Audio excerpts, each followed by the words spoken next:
You're watching Hill Kelly Dodge Chrysler Jeep Ram Friday Night Rivals, presented by Wendy's. And welcome into Lawnwise Stadium, where the Pine Forest Eagles at 1-1 will host the 1-2 Pensacola Catholic Crusaders. I'm Chad Brillante alongside Jeff Price. He thought he got away from me. And we have a lot to talk about tonight. It's going to be a beautiful night, a football night. Perfect weather. The fans are out here. Both these teams excited, feeling like they can win today. And on one side, you have a team that wants to run the football. On the other side, a team that wants to go deep. It's a tale of two different stories. But today, as we take a look here at the Northwest Florida State College, keys to the game, Jeff, what's going to be the biggest key for one of these teams getting the win? I think for Pensacola Catholic, look, Coach Adams and his squad wants to go about 50-50 run pass. He's got a quarterback, Aiden Bird. Young man can sling it around the yard, 63% passing. That's a little bit different than that old Veer-style offense they've been running a pass. Question is he going to have enough time? And when you look at the Pine Forest Eagles, Rasheed Lovelace, big man, 310 pounds, 6'3", up front on that defensive line. Keep your eye on him because he could be a nightmare for Pensacola Catholic all night long. If the bird is the word, they get the victory. It's going to be a fun night here under the lights. Thank you for joining us for Friday Night Rivals. Almost kickoff. Excited for the game time. Pine Forest, Pensacola Catholic, coming back at you.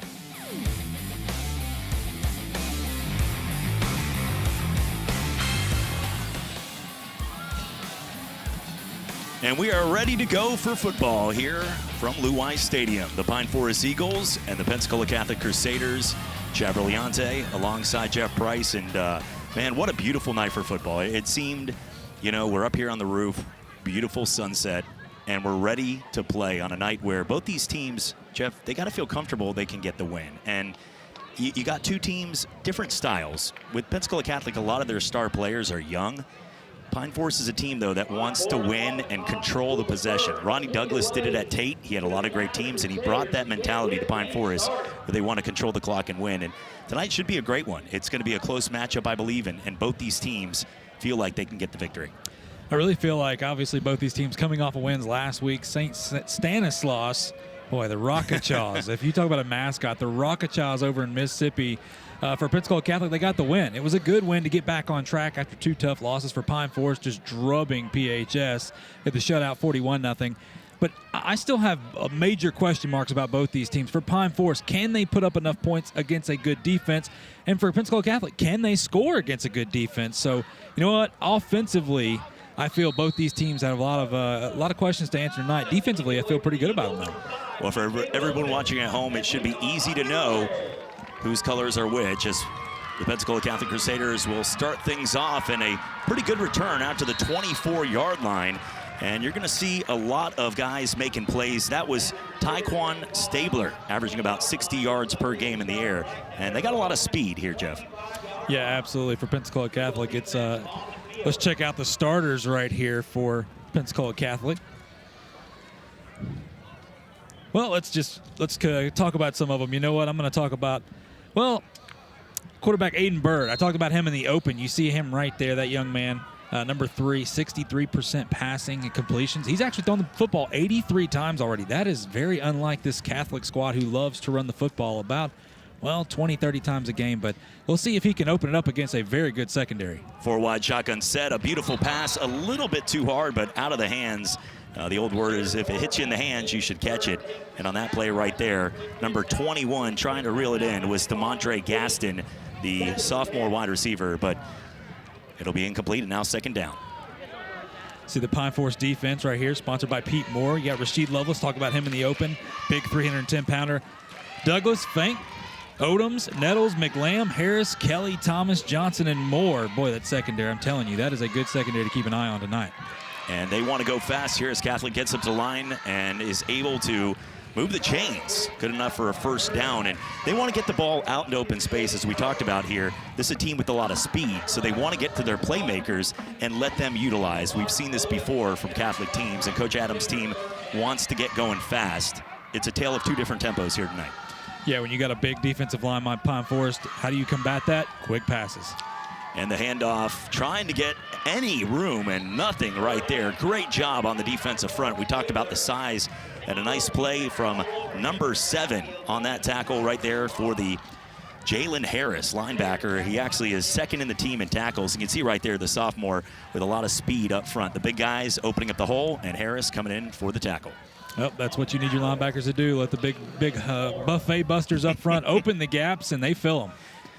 2nd down and 9, and we have a false start right there. And you're going to get that a lot of times. If you're a running team, you're not going to have as many. When you spread, you go quickly, it's going to happen. But they're the type of team, though, Jeff, when you look at Catholic, this is a squad that even 5 yards, though, isn't going to hurt them as much because they can always strike with the big play. Well, in years past, we looked at Pensacola Catholic. They want to run that veer, a triple option sometimes. Well, you can't get behind the chains. Here with Aiden Bird, this young man has completely changed their offense. They've got weapons on the outside. So like you said, 5 yards may not kill them, but I tell you what, again, against a really good Pine Forest defense, you do not want to shoot yourself in the foot. 2nd down and 14, dropping back, and the pass is incomplete and probably better for it right there. There was no room. Even if it was caught there by Stabler, it was probably going to lose a few yards. Yeah, absolutely. Great job by the Eagles. The recognition by the defensive, the defensive line, of course, storming the quarterback, but the linebackers recognizing the offensive lineman, releasing the defensive lineman, and so staying home right there just blew that play up. And it's going to be now 3rd down and about 16 yards here from the Pensacola Catholic 28-yard line. Going backwards after picking up the 1st down. Over the middle and a wide open shot just short of the marker. This is going to bring up a situation now, Jeff, early on. I get to do the play-by-play. Used to be the color, so I had to answer these. Now I'm throwing them to you. You get the hard questions, and you know working with me. Would you go for it right here? It's a couple yards, and you know that Pine Forest team has a big physical defensive front. You know I would, but I'm crazy. So where would you put this here? You played quarterback in high school too, right? Don't mention that. Okay, no. So I played quarterback in high school, and I can tell you right now, I'm going for it. Yeah. But here's the problem. This is what I don't like. Get under center. Yeah. Get under center and sneak the ball right here. Your bigs against their bigs, but you know what? We're going to see it out of the gun. And Aiden Bird can run the football. He doesn't do it often, but a false start. And okay, well, now it's going to make it easy. So, see, that guy would have done that if I was playing quarterback purposely to save me from getting sacked. That would have been. I would have given him like a high five afterwards. That's your offensive line looking out for you. That's it. Thanks, buddy. Send out the punter. But in this situation, Pensacola Catholic, as we said, great play over the middle, and they gave themselves some room. And I think this is a game where you look, Pine Forest is a team that plays physical. They don't score a ton of points, but they want to keep the game in the 20s. Catholic wants to get the game into the 30s, as you can see all season long, 35-20, 32-30. All their games as the punt is off, and this one is got room up the middle. He's able to break 2 tackles and able to, what a play. He might be going to the house. Here comes the cavalry. No. What a return, and the crowd is pumped here at Lou Wise Stadium. Look at the Eagle even getting into it right there. Yes. Look at that Eagle. Look at that Eagle right there. That is an American pride moment right there. But I will tell you, what a great play and what a great return from number 6, making a huge play right there. Coming across was no other than Tyrese Thomas. And he broke 3 tackles. The junior, 5'10" defensive back. Just showing off right there. And what a play as we take here. Yeah, heating and air conditioning against the replay. Look at this. That's the will to want to score right there. Now, I'll tell you what, he ran out a little bit of gas here, but look at that. Great blocking out front. Just a couple Crusaders. Hey, credit them for staying with the play as well. And great field position. They'll start at the Catholic 38-yard line here on 1st down, as the quarterback for Pine Forest is Tierra Wilson. Yeah, they call him TJ. Old TJ. I tell you what, we've called him for a couple years now. TJ Wilson, that young man, he has a cannon for an arm. The only downside of TJ Wilson, I'll say this, and I love the young man, is, boy, he can be inaccurate at times. That big arm can get him into some trouble. Well, and unlike on the other side where Bird has thrown the ball 83 times, Wilson only 34 times. And they played one last game, but still, at this point, they're going to want to keep the game on the ground. Kobe Johnson averaging 51 yards, and watch out for number 4 in the backfield. Shotgun set, 2 back. Look at a lot of space on the outside. Oh, what a catch. Wow. Oh, that was quite the play right there. And that will take us in our Synovus Bank red zone right there. And you know what else that is? Well, that's a family heating and air 1st down. Great play right there. Odo Beckham would have been proud of that one right there. What was it? Look, see the instant heating and air conditioning instant replay. Look at this. Wow. Was it the defensive back for Oklahoma last week that made that one-handed grab? Not as good as that one, but yeah, he's going to talk about that in the hallways next week for sure. Absolutely. Into the red zone here. It is first down at the 13-yard line of the Crusaders, looking to score and get on the board first at home. And that's going to be about a 4 or 5 yard gain up the middle for, as we just discussed, Kobe Johnson, the junior. He has 101 yards on the ground this year and has one of 2 touchdowns on the ground as well. Big win last week as they won 41-0 over Pensacola High, and he was a big part of it. Yeah, it was the get-right game for them, and they needed it desperately with the schedule they have. And I tell you what, the schedule doesn't get any easier for either of these teams. Wilson in the shotgun set, one back or behind center. And look at the speed on the outside. Able to break a couple tackles. Pine Forest is fighting and playing a physical game so far, but still, by able to get a hand on him, he was able to stop him right there. That was number 6, Jabril Rawls, who started that play and finished off by number 11, Branton Adams. Yeah, great job right there by Jabril Rawls, because otherwise we're talking about 6 points, no doubt. Running sideline to sideline, that's what Catholic wants them to do right here. And that's going to get you looked at the next level when you have that separation speed where you can close the gaps. That's the difference between the elites, the Alabamas, compared to when you'll see a team that they usually pay to play. Third down and what looks to be about 5 yards. One-on-one to the back of the end zone in the fade. Oh, and a great pass. He threw it perfectly there, but just out of the reach of number 14. Trying to make the play there was Danielle Hayes. Yeah, great defense. Look, if you're a DB, well, number 27, Xavier Thompson, the freshman, by the way, coming in here playing some big boy ball. That's the way you draw it up on defense. Watch this right here. Beautiful. A beautiful thrown ball, by the way. But watch. Patient, gets his hand up on it. Great execution all around, just couldn't come in. And it looks like they have called them back here on 4th down. They can still pick up the first down without scoring, but they're going to have to get all the way down to the 2-yard line. Shotgun set, and it's a designed pass. Oh, right out of the hands.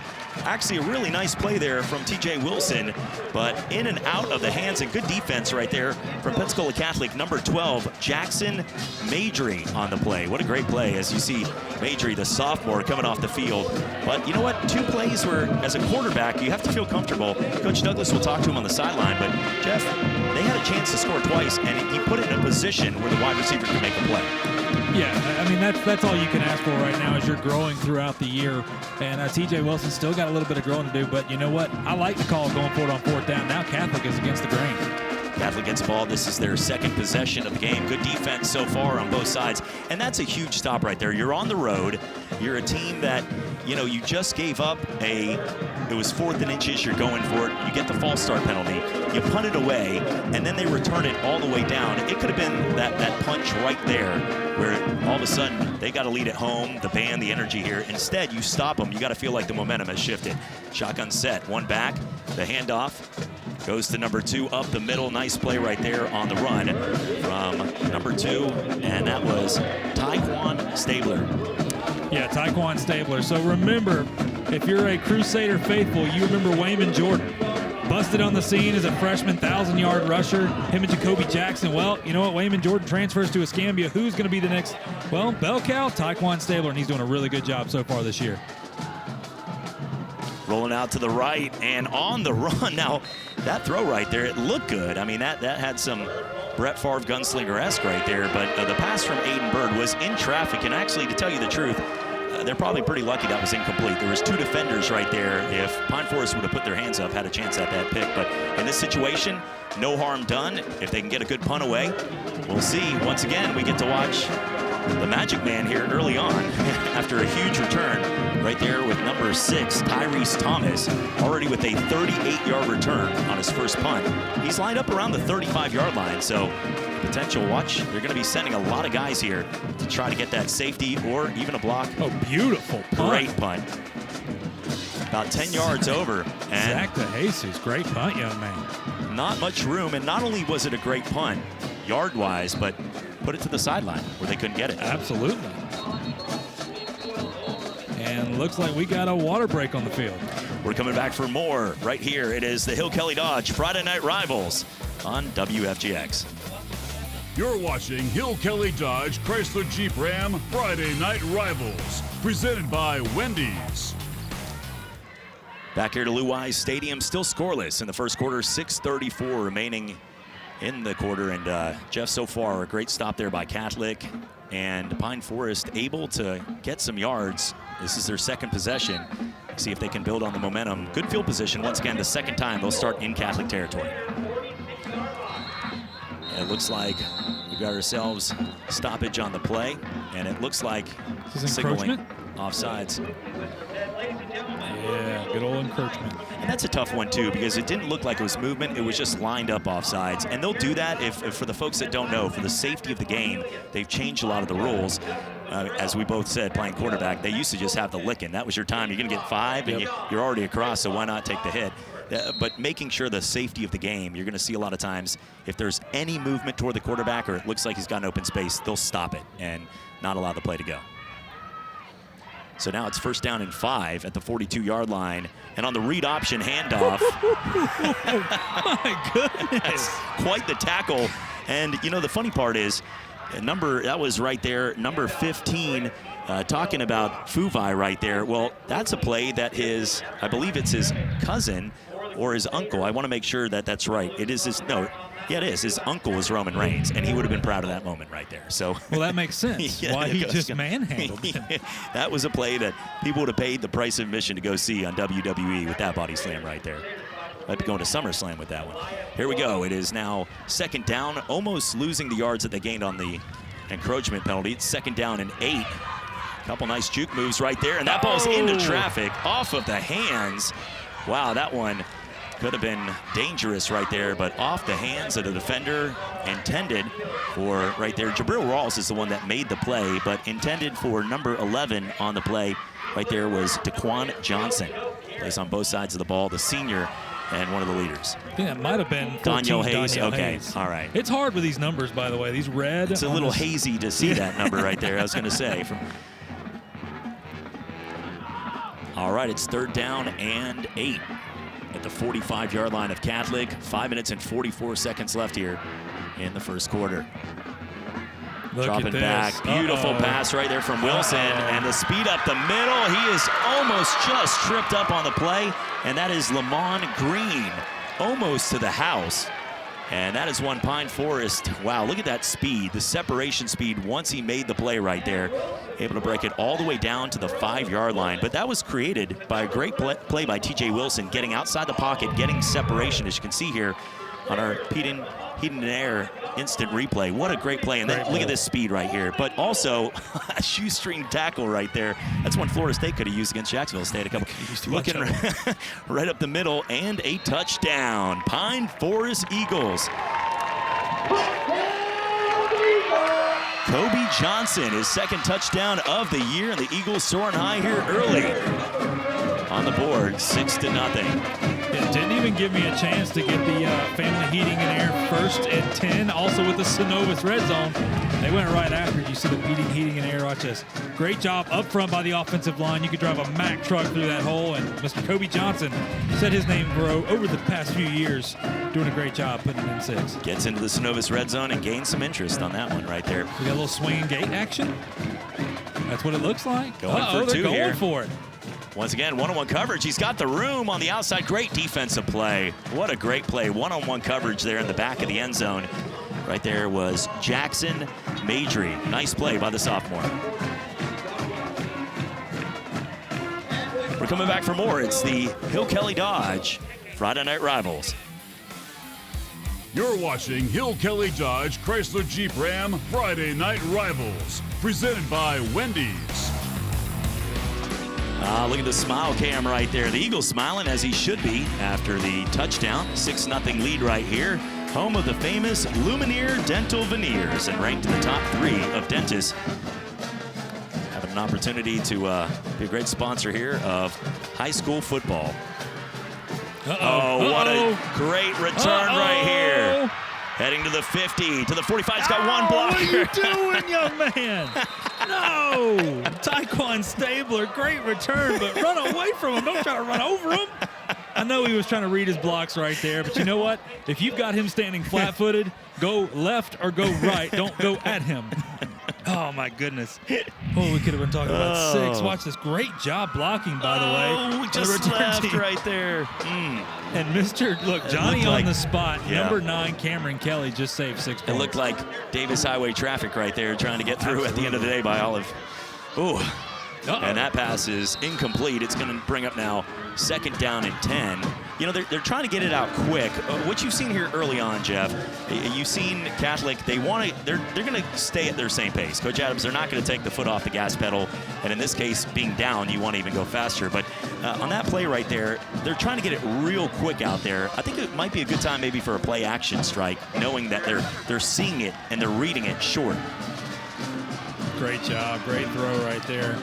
Nice play there as number 9, Joe Jeffcoat, the junior, with a nice play.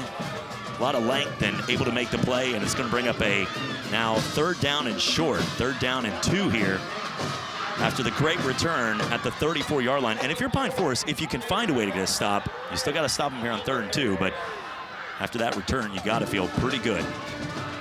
Quick pass right there, 2 blockers in front. Great separation getting out to the 30. That should be enough right there for a Heaton and Air 1st down. Yeah, Kobe Howard, the young freshman. That's one thing with Coach Adams' squad, why he likes him so much. They're just young, but they're not playing like a bunch of freshmen. So, hey, great job by the offensive line creating some gaps, and great job by Mr. Howard. And quickly, right back to the line of scrimmage. There he is again. Breaking a couple nice plays right there and taking it all the way down to the 24. Now there looks like there was an ineligible man downfield, it looks like is going to be the call. Yep. Sometimes on these quick passes, you only get, I believe it's 3 yards. You can't go past 3 yards. And that looks like what we had was a Crusader downfield right there. And number 9 right there for Catholic, you can see Joe Jeffcoat, who just made a great play earlier on in the game as well. Well, I think it's fair to say that both these teams are who we thought they were. So I think it's just, look, they're coming out trying to play their game right now. We knew it was going to be a defensive style game. We still got 4 minutes in the first, but boy, it's a grind it out. Catholic with some really good offensive linemen up front. You can see, look how much time. And when you have as that pass just out of the reach, a little pushing at the end, but that's football right there. No harm, no foul. And number 4 just out of the reach of Javion Showers, trying to make the play, the sophomore wide receiver. But the offensive line for Catholic, and actually friends with one of Ryan Seaman, his son Gabe, he actually came on the show and talked about it, but he went to Florida State camp, and a number of them did during the course of the year, but worked on their footwork, on their leverage, and you can see up front the little details about where you put your fingers if on a run or pass. They really, the dynamic of the game has changed, and they're doing a great job up front. Oh, what a hit right there. Oh, my goodness, don't do that, young man. Aiden Bird, what are you doing?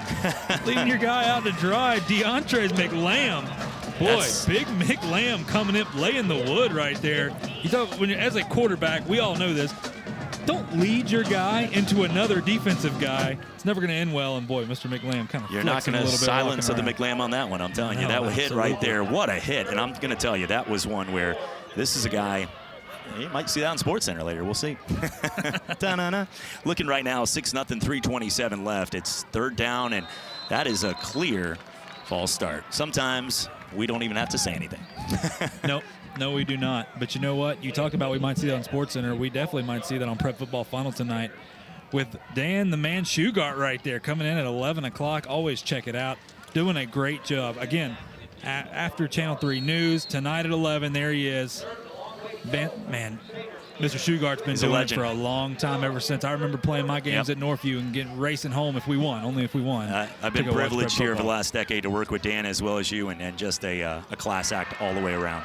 A nice pass right there all the way down to the 23-yard line, and a beautiful catch. And they're getting right back up to the line as Javion Showers, and putting a perfect spot right there. We talked about 204 yards per game is what we've seen so far this season from quarterback Aiden Bird, and they're not going to waste any time. 5 wide shotgun set on 4th and inches, and that one is overthrown, and I'm not sure if everyone knew on the field it was 4th down. Based on that play, Jeff, I'm not a huge fan of that call, knowing that you have an offensive line that gave you that much room. look, I'm not down in the sidelines for a reason. There's better coaches, but that play right there, when it's 4th and inches, you got to try to figure out. That pass is just, in general, at any level, that's a tough pass to make for 4th and 1. Not a big fan of that one. You know what? It's probably worked quite a few times this year, but again, not a big fan. And how about the Northwest Florida State Sports Desk? Northwest Florida State College, excuse me. We saw some scores down there. Niceville over Godby 14-7. Booker T in West Florida tied at 0 right now. Whole city of Niceville pretty much stops on Friday. Always. Boy, they packed that place out. If you want to drive like the Autobahn, that would be the day probably. Yes. I'm not condoning that. I'm just saying everybody and everyone that lives there having to do a couple for Coach John Hicks and their squad over there for years. From guys from Roy Finch from Oklahoma. They've had so many great athletes over the years. The late Kevin Green, thoughts and prayers, passing away, was part of the coaching staff. Great Pittsburgh Steelers linebacker. I know his son played there as well. And that pass taken on the outside, a little juke move, and able to pick up an extra 7 yards. That yard after contact stat from Lamont Green, that yak stat that we love so much, just like saying yak. And what a great play. Take it down here. It'll be now 3rd down. It looks like that will move the chains. Well, it should be 1st down. They're measuring it. That is going to be good enough for a 1st down. Great job by Green after the catch, making a play when they needed it on 3rd down. Yeah, watching T.J. Wilson from last year to this year, just the progression he's made. Boy, he is really taking care of the football. T.J. quickly getting out, perfect pass on the outside and room, too. Great job, though, on the second effort right there on the tackle, number 7 for Pensacola Catholic. That was Zach DeJesus. And really, that was not only a key tackle, because if he misses that, there was open field, a pasture in front of him all the way to the house. So great play there by Zach DeJesus. Yeah, Mr. DeJesus is also the punter, so there you go. Look at him. Kicker getting involved right here. He also comes in once in a while, the junior on the other side of the ball as a running back, 6 foot, 185-pounder. Good-looking kid. Finishing the tackle so important on the outside in open space. And on 2nd down and 10, nice pass. And able this time to get away from DeJesus, and he's open. The speed on the outside, down to the 20, down to the 10. Touchdown, Daniel Hayes. I tell you what, T.J. Wilson is just wowing me right now with the way he uses, or he moves in the pocket, just avoiding pressure. Beautiful throw to an open receiver, Daniel Hayes. And you know what? Great job by the secondary for Catholic. They held on for a little bit, but watch this. Scrambling around, you got to cover a guy for another second or so, and that's what happens right there. And we just talked about open space, how they're playing right now, so close to the line of scrimmage. There's no nickel back. There's no extra coverage in the secondary. If they don't make that initial tackle, then they're gone. And you saw that. We just talked about that play before, but the speed of guys like Hayes, sometimes you can practice all you want, but when you get to a guy like Hayes open in space, you can see the damage he can do. Going to go for 2 right here.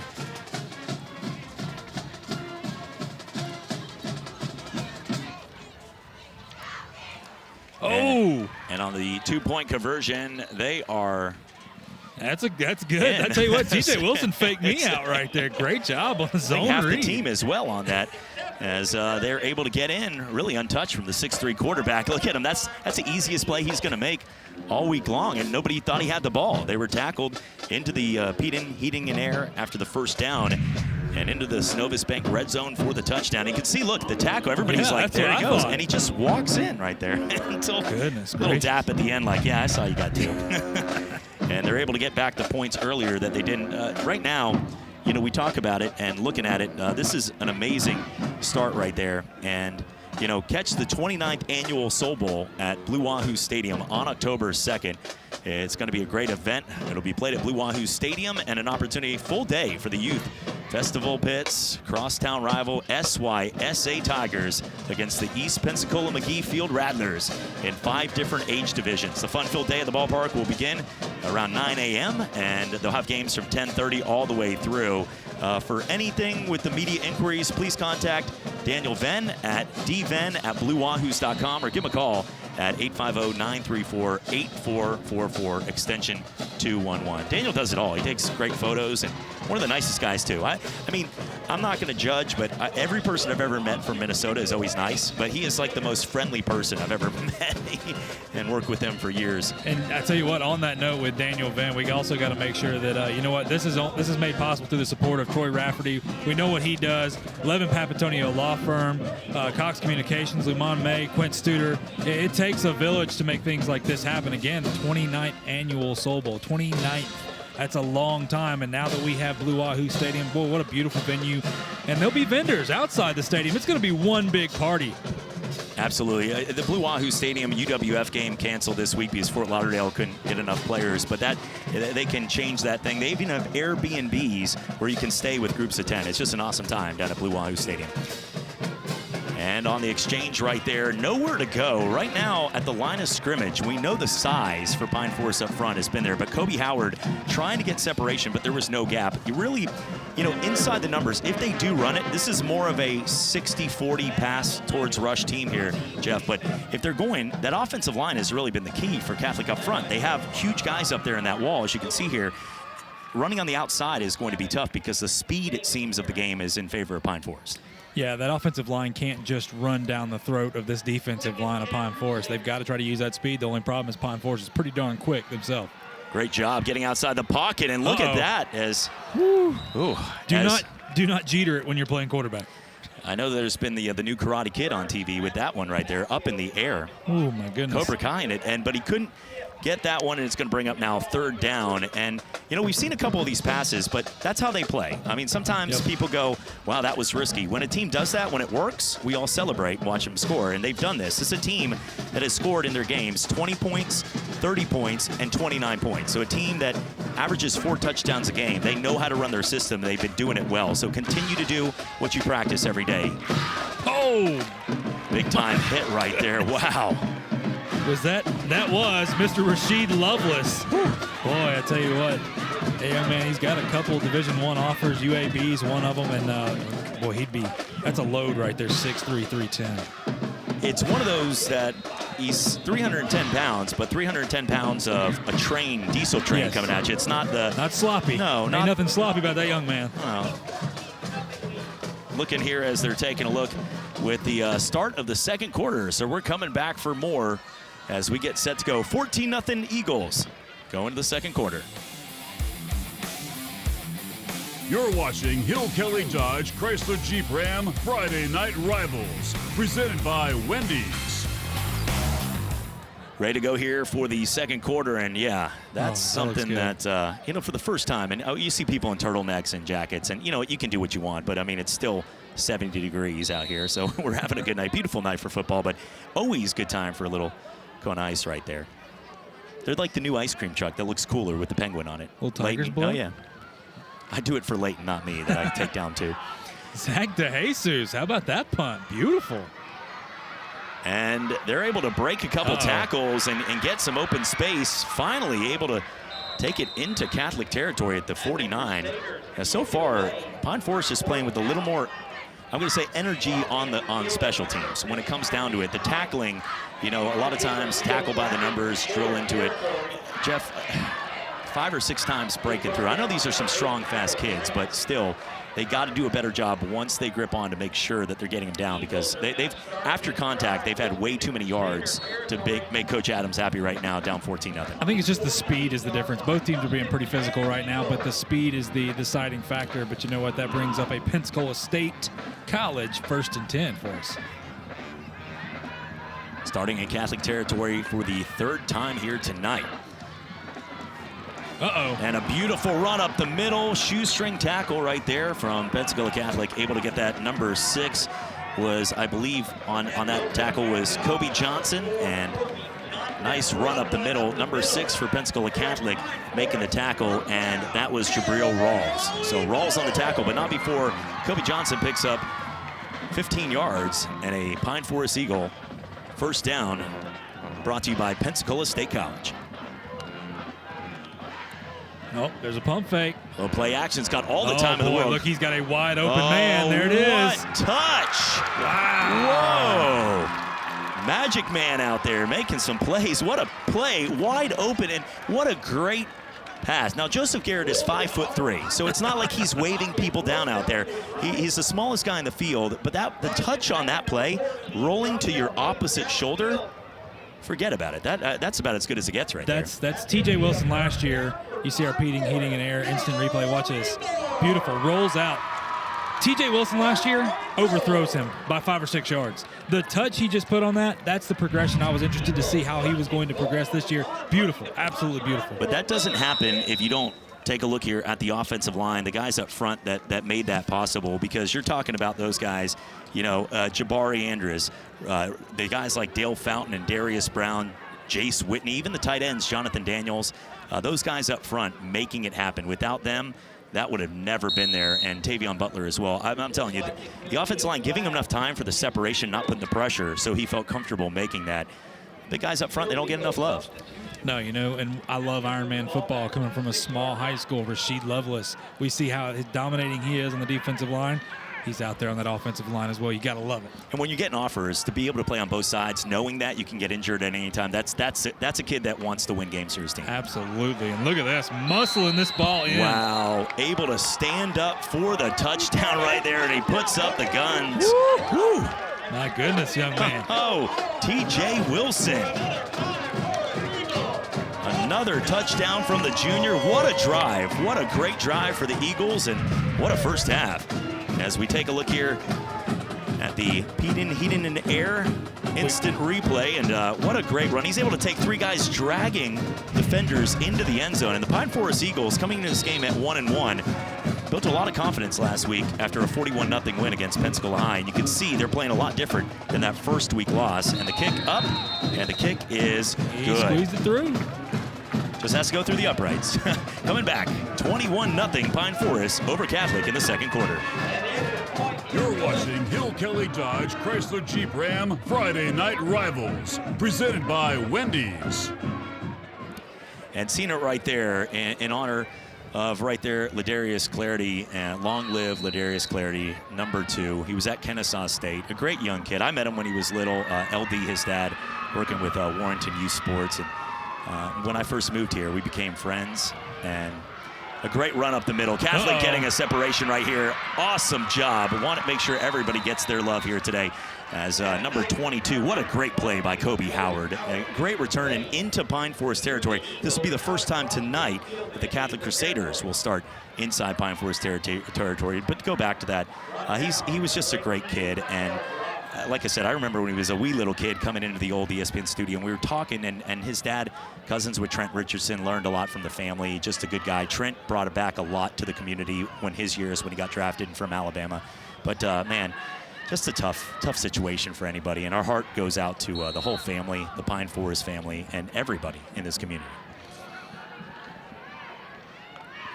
First down and 10 at the 48-yard line. What a spin right there. That was a video game move right there, and only gaining a yard, but it looked good. And that is number 25 on the carry there for Pensacola Catholic, and that was C.J. Nettles, the freshman. I believe that was 68 to Darius Travis on the tackle. I'm trying to get the number. Oh, the 60, excuse me. Dale Fountain. That's he had the jersey pulled up. I want to make sure I get the right name for him. Now, Nettles is a guy that averages 98 yards per game on a lot. I don't think I could 4 run touchdowns as well. Total. Look at the speed. You can see right now, great vision. He has a lot of that, Marshall Falk, the guys, Emmitt Smith. Even I'm not saying he's an all-time leading running back. What I'm saying is, said it. I did. Okay, you just mark it down, sure. If you're going to mark down the things I say here today like that, then you have a lot. You better get a composition notebook out. But at the same time, that was a play where you can see he's already looking for the next move. A good running back will not only be running, but like on that kick return where you're like, oh, make that move. A lot of good running backs will be looking for the hole. They're looking in front. They don't have their head down. And you can see Nettles is a freshman. This is going to be a bright future for this start. It's bringing up third down, though. He hasn't been able to get much going here. There's only 2 yards so far on this. And that one on the toss play, this is going to be real close. It looks like they're going to be about 1.5 yards short, though. And at this point, down 21-0. It's clear they're going to go for it here into Pine Forest territory. But it's going to be 4th down and 2 after the gain of 8 yards. Right there from Harris. You talk about the backs here, Howard, Nettles, both being freshmen. Then you also have Stabler, I believe, is a sophomore. Yes, a sophomore. Coach Adams always has a stable of backs. Again, Wayman Jordan, 1,000-yard rusher, transfers away. What does he do? Well, he just goes and gets 3 more guys. So if you're a Crusader fan, you got to be happy what you see. And Kobe Howard was the wide receiver, and he's open on this play. Wow. Great pass. Going back to him right there. Well, Kobe Howard makes a good play, gains 8 yards, and I love that, Jeff. I love to see when a guy has the confidence, he has it rolling, get the ball back into his hands. So a great job, but it took a great pass as well and put it right on the money was the junior quarterback, Aiden Bird, to the freshman, Kobe Howard, who's had an impressive drive here. Well, I love watching quarterbacks push the ball down the field. And Aiden Bird and, boy, TJ do a great job, both of them. And a unique offense here, bringing the guy back up here and having an opportunity to pitch the ball there. A lot of moving pieces, but that's as we're into the Synovus red zone here, and it'll be now 2nd down in just about 2 yards, but you have to practice those plays, because if not, you see a guy run at you, the quarterback, like, whoa, I have enough guys trying to tackle me tonight. But they practice this, they go at an up-tempo. You can tell this is a team that is confident in their offense. And it'll bode well when you're down 21-0, having a speedy offense like this to try to get back in the game. That's going to be good enough for a first down. Pensacola State College, 1st and 10 right there. You got to like this. Again, Crusaders, you're down 21-0. How are you going to respond? You can do one of 2 ways. You can go ahead and fold it up and let's go home, maybe get a running clock here soon, or you can get driving the football down the field the way they are. This is the best drive all night. And if they can at least get some points on the board before halftime, trying to change any type of momentum before half into the Synovus Bank red zone, and a great pass, and there it is on one play. Touchdown, Javion Showers. Boy, that's what you needed right there. That's just what the doctor ordered. Great job, Aiden Bird to Javion Showers. I just love the quarterback's poise in the pocket. Just very patient, sits back there, sets his feet, does a great job. Trying to add the extra point for Pensacola Catholic is Jacob Wilkinson. He's 8 of 10 on the year. So I didn't jinx him because he's not perfect, so we're good on that, right? That's how that works. That's 80%. I can do that math. Look at that. Beautiful. Look at that. Thank you. And it's good. Now, I'm not trying the 9 for 11, but here we go. It is 21-7. 7:20 left in the second quarter. Taking a look here at the Airport Dental Smile Cam, and perfect timing. Look at those smiles right there. And great crowd out there. That's the Pensacola Catholic squad over there, and they always bring a great smile fan base. Thanks to Mr. Aiden Bird right here, Javion Showers. Look at that, and able to get it, and that's going to build. See if they can build on this, and you can see already. Look at this, the energy levels. Wow. Now we've seen Pine Forest average 38 yards per return, and they come out here immediately on the first one and stop them. Still backed up even at the 15-yard line, 16-yard line. Yeah. So you can see a lot of times in high school football, and we see this so much, Jeff. We've played and been around here and doing these games forever. You can just see the momentum. It can shift so quickly because the energy levels, they're excited. They've been in class all week. You come out here on a Friday, you get a touchdown, and then all of a sudden you feel like you're not even looking at that scoreboard like you're down 14. You can see on that play, Catholic, that was the most energy we've seen by far on the return. Let's see, though, because they got a quarterback that's been wheeling and dealing in TJ Wilson. And on the option, that's one of those that goes down as a reception, like a Christian McCaffrey fantasy football number right there. It was a 1-yard shuffle pass, so that is going to be a completion by TJ Wilson, but still, no matter what, a couple yards by Gavin Grice. Good-looking kid right there, 6'1", 215 senior. He's got a bright future ahead of him. Well, good old Gavin Grice. Hadn't said his name tonight, and I tell you what, that young man he was a big factor last year for him, but again, they've got so much depth at that running back position. Hadn't really got a lot of touches. Well, it's been about 4 years since I've been back with the team here, and I remember broadcasting his game, so it's been a while right there. Looking there, he's been good since his freshman year. The ball comes out, but it does look like Pine Forest has fallen back on it, and a good job by the referees, too, tonight. The men in stripes out there are doing an incredible job. And when I say men, I did check before the game. We talked to them. So men, female, I want to make sure to give everybody credit, but it is a all-male staff, just to clarify. Speaking of the referees here, this has been a pretty clean game overall as well when it comes to that's penalties. What I'm saying. Great. They've done a great job of controlling the game, and a lot of teams with a lot of energy, and they're moving fast, too. So that's not easy. Usually teams that go like this, it is one where it's a lot harder for the referees. I had a hard time getting up the stairwell. Think about them having to go 100 yards back and forth. Great play right there, and he's still open. Coming across. Now, this is the play that really never. Yeah, this is. Oh, my goodness. Wow. Oh, he's got to run out of gas. That is the Patrick Mahomes. I gained 100 yards in the backfield like last year, but I never actually went forward against Tampa Bay. That was what a play by, I mean, I think it's a loss, but McQuell Brock right there, the sophomore, and it was fun for the crowd. I mean, the entertainment value was there. It just was, as we take a look here at the heating, air, plumbing.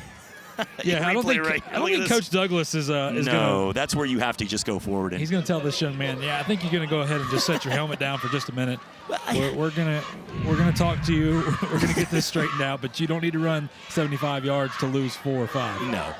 It's going to bring up now 2nd down and 14. It was entertaining, though. Had a man, too. Goodness gracious. Just out of the reach, and it looked like it was put in a good spot, but just over the top of the head of number 13 on that play, Lamont Green. Now, Green, 6 foot. He has a lot of length, and when he gets open, if he catches that, he's gone. That's 6. So we've seen that already tonight. The receivers, the speed for Pine Forest on the outside is really going to be the key. You look at this team. They were preseason, an opportunity for a team to have a chance to win the district, to be in 6A and get a chance. We've seen this Eagle squad. Ronnie Douglas has led so many great teams over the years. This is a team with Wilson's confidence. They go with it, and he's been playing at a level that they haven't seen in the first 2 weeks. As timeout here on the field. Pine Forest with a 21-7 lead, and Jeff, you know, so this gives us a little chance to talk. When you have 2 quick offenses, you don't have too much time, but looking at some of the other games going on around the area. Yeah, Northwest Florida State's college sports desk up here. Niceville and Tallahassee Godby. Godby comes into this game, by the way, 0-4. Well, they're giving Niceville all they want. 21-14 right now. The Eagles on top at home. Crestview over Choctaw 13-3 in the second. Escambia over Tate 14-0. Gulf Breeze and Pace tied at 0 right there. Navarre over Tallahassee Leon 14-7 at half. And, well, South Walton Bay, we don't have a score yet. West Florida Tech, the Jags over Who Are We, Booker T, 21-0 right now. And, by the way, we had a couple barn burners. Goodness gracious, last night, the Baker Gators, the number 1 ranked Baker Gators in Northview goes into overtime, and Baker comes out on top 43-42. And the J Royals lose at home a little bit. It was a better showing for the Royals, but they lose nonetheless at home 27-12 to Holmes County. Yeah, and talking about that Baker team, always a great place to go out and watch a game, but Derrick Henry. A little upset after a couple weeks ago, or last week. Oh, this pass put in a spot where, honestly, that was a great throw, because I think, honestly, I'm looking at number 13 there. That's Lamont Green. That was Lamont Green again, and I think he just slowed down just a second, because I don't think he thought T.J. Wilson could make that throw across his body. He actually throws better on the run over his back shoulder. Like, you see quarterbacks like Michael Vick or other people that can do that, and the thing is, he put that in a spot where Green stopped for a second. If he would have run that route, that was put almost perfectly, and we got a great view up here at the top. What a play. This kid is very impressive. Looking at the stats, Jeff, this is my first time getting a chance to watch Pine Forest this year, and watching the game, it just seems like you looked at his stats, and he came into the game only throwing the ball 34 times. He was 14 for 34. That's not great. At the same time, you watch him tonight, and this kid's got one bright future. He's big. He commands the offense, which is the most important thing, and he makes wise decisions. Even though that was incomplete, that's a play you can live with, because even if it was incomplete, worst case scenario, there's no defender back there to intercept it and gain yards. No, that's exactly what you ask out of your young man, and if someone can tame that arm, goodness gracious, you're talking about Division I level. And you see the Catholic coaching staff right there teaching the guys up nonetheless. But I tell you what, going back to that, I do want to talk just about the Baker Gators again. If you guys weren't aware, Derrick Henry, what we were talking about earlier, had the state rushing record in a game. Which shouldn't shock anybody. Caleb Wagner, this young man, comes in with over 500 yards in a game against South Walton, which they won, by the way. You shouldn't have to explain that. But it was. I think it was 49-48. So it was one of those type of games. But goodness gracious, 500 yards in a game. Congratulations to that young man. And he has an amazing story as well. Yes. As that ball out of bounds right there at the 45-yard line. Well, he's going to walk this. I was going to say that was going to be a little of. I might be right, but the other 45. All right, at the 48-yard line. And once again, the Crusaders for the second straight time will start inside the Pine Forest 48 and into their territory. You can see a momentum shift after that touchdown. Great job by the defense, but this is going to be one heck of a football game. What looked to be early, like Pine Forest at home, was going to coast, the Eagles soaring high. Now all of a sudden you got both teams with the momentum shift here, and the quick offense is going to help Catholic stay in this game because they'll always have a shot, those 1-2 minute drives that a lot of teams in high school can't do. 5 shotgun wide as Aiden Bird drops back, the junior. He's got time. Look at that great offensive line protection, but that one is thrown right into the hands of number 1 for Pine Forest, and that one is taken back all the way to the 34-yard line, and a little scuffle afterwards. He's excited. That's actually number 11, Daquan Johnson, and Daquan Johnson was the player of the week last week in the game, the safety showing up, and that one's going to be about as easy as it gets for him, though, as that ball, I know Aiden Bird would like to have that one back. Yeah, I tell you what, you know who likes that right there? Watch this, by the way. Aiden Bird, no, sir. No receiver or defender over the top of your receiver. You know who likes that? Well, Pine Forest, if you ask some of their players, been going around, they call themselves DBU, by the way, Defensive Back University. We talk about LSU and some other teams. Well, how about Devin Witherspoon, young man that plays at Illinois, played a little secondary here, and Mark Emerson, who, by the way, is a superstar at Mississippi State. Guarantee you they like that play right there. And quickly, right there, this is going to be a pivotal drive before halftime here with 4 minutes left, because it looked like you could cut it down to a 1-score game. If they go up now 3 scores right before halftime, it could just completely, as a Patriot fan, I know this, could just deflate everything in that game. So, hey, listen, you know what? Hey, listen, a PSI of 0.5. I'm not saying much, but, you know. You got Tom Brady 2.0 at quarterback now. We're not saying Mac Jones, yeah, listen, when you go 14-0 and you get the guy that wins the national title, I'm okay with that. Your Titans look good week 1. All right, it's now 1st down and 10 here at the... That's a low blow. You're used to it with me taking it down here to the 22-yard line. No, I'm excited to be back up here with you guys. This is awesome, and love watching high school football. It brings you back, really, to see the crowd back here and the energy. Like I said, being with the original crew and getting to see y'all is awesome, but this isn't about me. Just having the kids in the crowd, to have the fans, the cheerleaders, the band, everything that goes into this, as we're close now into the Synovus Bank red zone. After that is a Pensacola State College 1st down. You got Zimmer Brown and Kobe Johnson in the backfield. Gives the ball to Zimmer Brown right there. I got to say his name a couple times tonight. Again, another back that comes into this game for Pine Forest. And that will take it into the Synovus Bank red zone at the 18-yard line. And it'll bring up now 2nd down and 7. And you can see now, we've seen this before, watch a number of Coach Douglas's games. He's very smart with time of possession. And this is going to be more of a methodical drive. You have 3 minutes. You want to try to eat up as much clock, because even if you get 3 points out of this, it's a win by not allowing Catholic to score and have another drive. Look at that offensive line just bullying the defenders right there of the Crusaders. And this is going to be a pivotal 3rd down coming up, because even though they didn't pick up the first, Jeff, that actually sometimes can help, because right now they're trying to take this, not only score, but they're trying to take this clock to be the final possession. If they pick up the 3rd down, they can take another 30 seconds off with the play clock right now at 26 seconds. They can milk this thing down to around 2 minutes, 13 seconds. If they pick that up, they have enough time, we're with Catholic with 2 timeouts, to make this the final drive. Absolutely. Coach Douglas would love nothing more. Something UCF Knights don't know anything about, how to slow the clock down. Uh-oh. Well, forget that right there. That's touchdown. Never mind. If you can score a touchdown, get in the end zone. Yes. Unbelievable right there. Into the end zone. Zamir Brown. We just talked about him a minute ago. Another back coming into the game. Great job, young man. A good-looking junior. Goodness gracious, Coach Douglas has got to love the stable of backs he has. This is a team that, boy, you got to be happy with so far. Look at this. Great job running up the gut.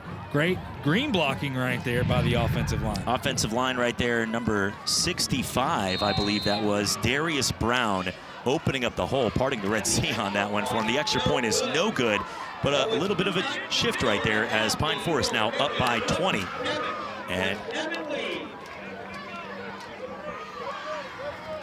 but you know what? We always have a player and play of the game. Now, This is going to be interesting because I was kind of wondering if this is just going to be a defensive slugfest, but we got a Closets by Design play of the game. Got a couple tonight, maybe involving the quarterback, maybe Lamont Green. Who knows what's going on? And our player of the game by Hill Kelly Dodge Chrysler Jeep Ram. Well, could be either one of those guys. I'll tell you what, but this one, I feel like this one's not over yet. Closets by Design, they do a great job. Oh my goodness. I would pay them extra to actually hang my clothes too, but I'm not. I don't think they do that. That's not their job. But the closets are amazing. I've seen it. Just call them to hang your clothes. Listen, hey, by the way, like, since you're doing my closet, let's go ahead and just hang my clothes as well. It's the whites day, and the shirts with the. They're not gonna. I believe that's a maid service. Can we get that on? Listen, it's worth See a try. If Jack can get us one of those, by the way. But it is a great company, locally owned, and they do an awesome job. And Wilson kicks it away. Kick out to the 10-yard line, and a lot of space up the middle. Oh, my wow, goodness. Okay. Brought back people to the 1960s on that play right there. That was a clear. Well, there's got to be. I mean, I think at this point in today's game, Interesting to see. I mean, just based on any time it looks like when it goes up top. Now, at this point, it's got to be a personal foul. Yeah, I was going to say. Mask. Boy, I tell you what, I'm just glad to see the young man get up because that could be very really dangerous. Bad. Check it out on the heating and air replay. Look at this. Well, you know. Yeah, because at the end he got it. He got it. Yeah. He gets him around the neck though. Look at that. That was a. Oh my goodness. That replay right there was rough. Like. Prince coming down this with the slide right there. That was, but no, that was. We're just glad he's okay. We're talking about Roman Reigns earlier. That looks like one when you're coming off the ropes. But the dangerous play right there is because the speed of both guys, the impact, and that's where a lot of times what people don't know, the biggest injuries are usually when two guys are colliding. You don't see a lot of offensive defensive linemen have those contact plays because they're in the trenches. When you see a play like that, that is usually when you see the biggest injury. So thankfully he is okay, and we're looking on the sideline. Everything all right? And we're moving on to the 44-yard line. And nice play right there, number 22 on the reception, and that is Kobe Howard. He had a great return to 26 yards earlier, and he's really been a catalyst, bringing a lot of energy. A wide receiver that's been used also on some RPO plays here. And they're quickly going to move. They're going to try to get some points. Under 2 minutes to go. Great throw right there from Bird. Out to number 5, Zach Dobbin, the senior, with his first reception. Good job by the offensive line up front. Number 69 on that one was Gabe Seaman, and number 74, Ethan Lett, the junior. Both guys with a lot of size and bright futures, given a nice space there. As you can see, Bird, a lot of time to throw, and he takes a hit. Oh, my goodness. Ooh. Tried to force the issue. And boy, that's one that number 11 right there, Daquan Johnson's going to want back. And that play right there, coming around the end, that was one that Bird looked up, and he was real close from taking a big hit, but it looks like this one is going to go back. Yeah. Ineligible man downfield. Again, that's the second time tonight for the Crusaders. Pine Forest would like to have that. Even that they would like to be declining that right now after that ball hit. But, but the thing is with this, if you're watching at home and you're saying, hey, these passes, you see Pine Forest with the speed, they're doing a great job in the secondary. This is the way Catholic plays. They're not going to change their philosophy, and you shouldn't. You continue to do what you do. And every week is a learning process. Even if you win or lose, continue to be consistent. What you learn in week 2 and 3 is going to be vital when you get to district play and have those opportunities. So Catholic continuing to run their spread 5 wide, and they've done a great job in putting up big numbers, averaging 28 points per game this year. That pass just out of the reach, though, for Kobe Howard, and it's going to bring up now a situation where I believe it's going to be second down or third down on this one after the penalty. I thought it was third down. Looks like the markers got second down, so I guess we'll go with that right now. Well, interesting. Talk about averages on punt returns, but I don't know what down it is. That's story of my life right there. The way the cookie crumbles sometimes. Hardest part of the job with our radio was always about what day of the week it was, remember? I mean, as that one right there is going to be a false start, moving them back. I believe that was Javion Showers at the top of your screen, number 4 right there. Saw him flinch. So things kind of falling apart for Pensacola Catholic. They got a little momentum, and now we're backing on up, and you got to be careful because now you're in an obvious passing situation. Do you take the risk of throwing a pick six? But then again, you're down 20 points, so what do you really have to lose at this point? But once again, 5 yards for a team like this, not as crucial because they're going to get the big hit. They like to go for the 20, 25-yard play downfield. So sometimes open space, they don't want it, but it's not as crucial. If you're running the football all the time, it could be detrimental. And it's 2nd down and now 22, and that pass just out of the reach. That would have put him at about 3rd and 5, but you know, you got a guy out there in number 22, Kobe Howard. He's not the tallest, only 5'10", so he needed to be more Manute Bowl 7'7" on that one, I think. But almost just out of the reach. And well, Aiden Bird's got to be able to take a little bit off that ball. He is really trying to sling it around. He's got to have a little more touch to hit his guy who's settling down in between the safety and the corner. Just got to be easy. I know he's trying to go, but that's the learning process of a quarterback. Remember, them going spread, they haven't been going spread the past few years. This is a new offense for him. Aiden Bird, though, has had an excellent season. His completion percentage over 60%, averaging 207 yards per game. In high school, that is a lot of yards for a quarterback. And another false start. So this drive is definitely one right before halftime. I know Coach Adams, they're going to talk about this. Regardless of the score, this is one where, as a coach, you've already had 2 false start penalties. You missed 2 receivers, and really lucky on that one that bounced off the chest of the Eagles. And, you know, as we saw the Eagle there, taking a look there at the offensive line, who's done one heck of a game. Sometimes the offensive line, they've done their job up front. He has had time to throw. It really more of a positive on the Pine Forest secondary. Yes. They've been in a lot of nickel coverages, zone reads, but they're doing a great job making sure to not allow the big play. Great run. He has a chance with a block on the outside. You know what? Great job there finishing the play from the big man right there. Number 15, Deontrez McLamb, the senior. He didn't get him the first time. Being able to get back up at his size and come back to finish that play. What a great play. And that's his second big play. We saw McLamb. Yeah, he earlier. Did. Oh, yeah. It's like I believe Pine Forest is going to call a timeout with a minute left here. We check out the instant replay. Look at it. Boy, it's so hard. And I know this sounds crazy. Believe it or not, you watch games on Saturday, you watch them on Sunday. Tackling in open space. It's just hard to teach nowadays. Kids just aren't taught it. They want to go in, they want to get the big hit. They don't want to do the hustle sideline to sideline. You're seeing that tonight out of Pine Forest. I am very impressed with Coach Douglas's defense. And that instant replay brought to you by our friends at Peden Heating and Air. Also plumbing and electricity. They do it all. They do it all, absolutely. Great family-owned and operated company. Have been serving the Pensacola area for years and always with a smile. Well, we'll see Zach DeJesus. Tell you what, you may want to try to do a little coffin corner kick here to keep it away from these guys. You do not want these young men to return the football. So you're saying you would not go for this? Okay. No, all right. The 35-yard line, and the punt is on its way, and it is caught at the 30. Nice little juke move. He's got open space, got one guy to beat, and he is able to take it once again for the now 6th time in the first half. Pine Forest is going to start in Catholic territory, and you're up by 20, but at this point, with the confidence and the momentum, Tyrese Thomas with a great return right there. They're definitely going to try to get some points here. You're not going to see a couple runs. When you're in the territory and you got around a minute, Jeff, when your quarterback can throw it a country mile, too, and you know that's what he wants. He wants to go big on the first play. He loves to air it out. TJ Wilson, again, he's had a couple miscues tonight, but overall, again, I'm just going to rave about this young man. Being able to call some of the games in the past couple years, he's just struggled with accuracy, struggled with touch, and he's been so good tonight. Yeah, averaging only 17 passes per game in the first 2, and tonight he's already been throwing. He already has that in the first half, and he's looked good doing it. And that one taken out, and there's going to be a late penalty. Now, usually when it comes into the secondary, it is either a face mask or a hold. And this one, we're going to get the call right here. Face mask. Yep. And in that situation, that's going to tack on an extra 15. So this is going to take them into the Synovus Bank red zone and an opportunity here with a Pensacola State College first down. And wow, it's a big penalty. Now in high school, I believe it's only, is it going a 10-yard penalty, correct? Because that was not 15 yards, they just marched down. So I just want to make sure.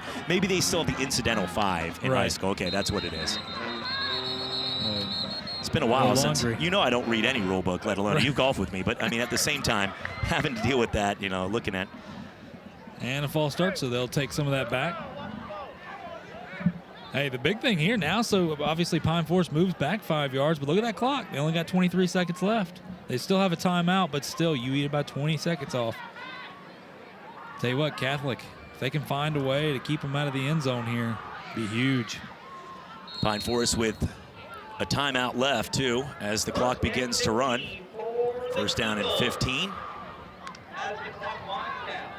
Wilson's got some room, and once again, trying to put the touch right there. That one just a little short. And, you know, when a guy has such good accuracy, you could just see he took off a little off of it. Almost just tried to just, it wasn't the natural touch that we've seen here tonight, but he tried. He definitely understood that he didn't want to overthrow his man because he didn't want it to be a pick. And that's something he's got to get comfortable with. Now, I tell you what, if he's running sideline to sideline, I feel like he puts that on the money. But running forward with his momentum, he's just not used to that throw yet. But nonetheless, hey, you live to fight another day.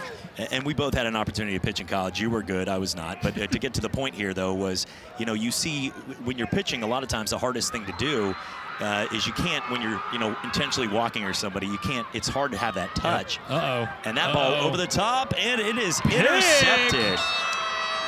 Big time interception right there by number 6 for the Crusaders, Jabril Rawls. And hey, they're not going to get any points with 3.4 seconds left. You'd expect them to go to half here at the 20-yard line, but that is a big momentum shift to just gain the energy. The 6'1 junior coming up with a big play. And as we take a look here at the Heating and Air replay, you knew just it was coming a matter up, of time. T.J. Wilson was just going to try to air it out. And that was just a great play because that pass was thrown on the mark. That was put right where the receiver can get it. That was just the safety coming over to help. Yep. And didn't see the other safety sit back there. No. And hey, Jabril Rawls, Mr. Johnny on the spot. Well, for I think both these teams, Coach Ronnie Douglas has got some things he's got to work on going in at half.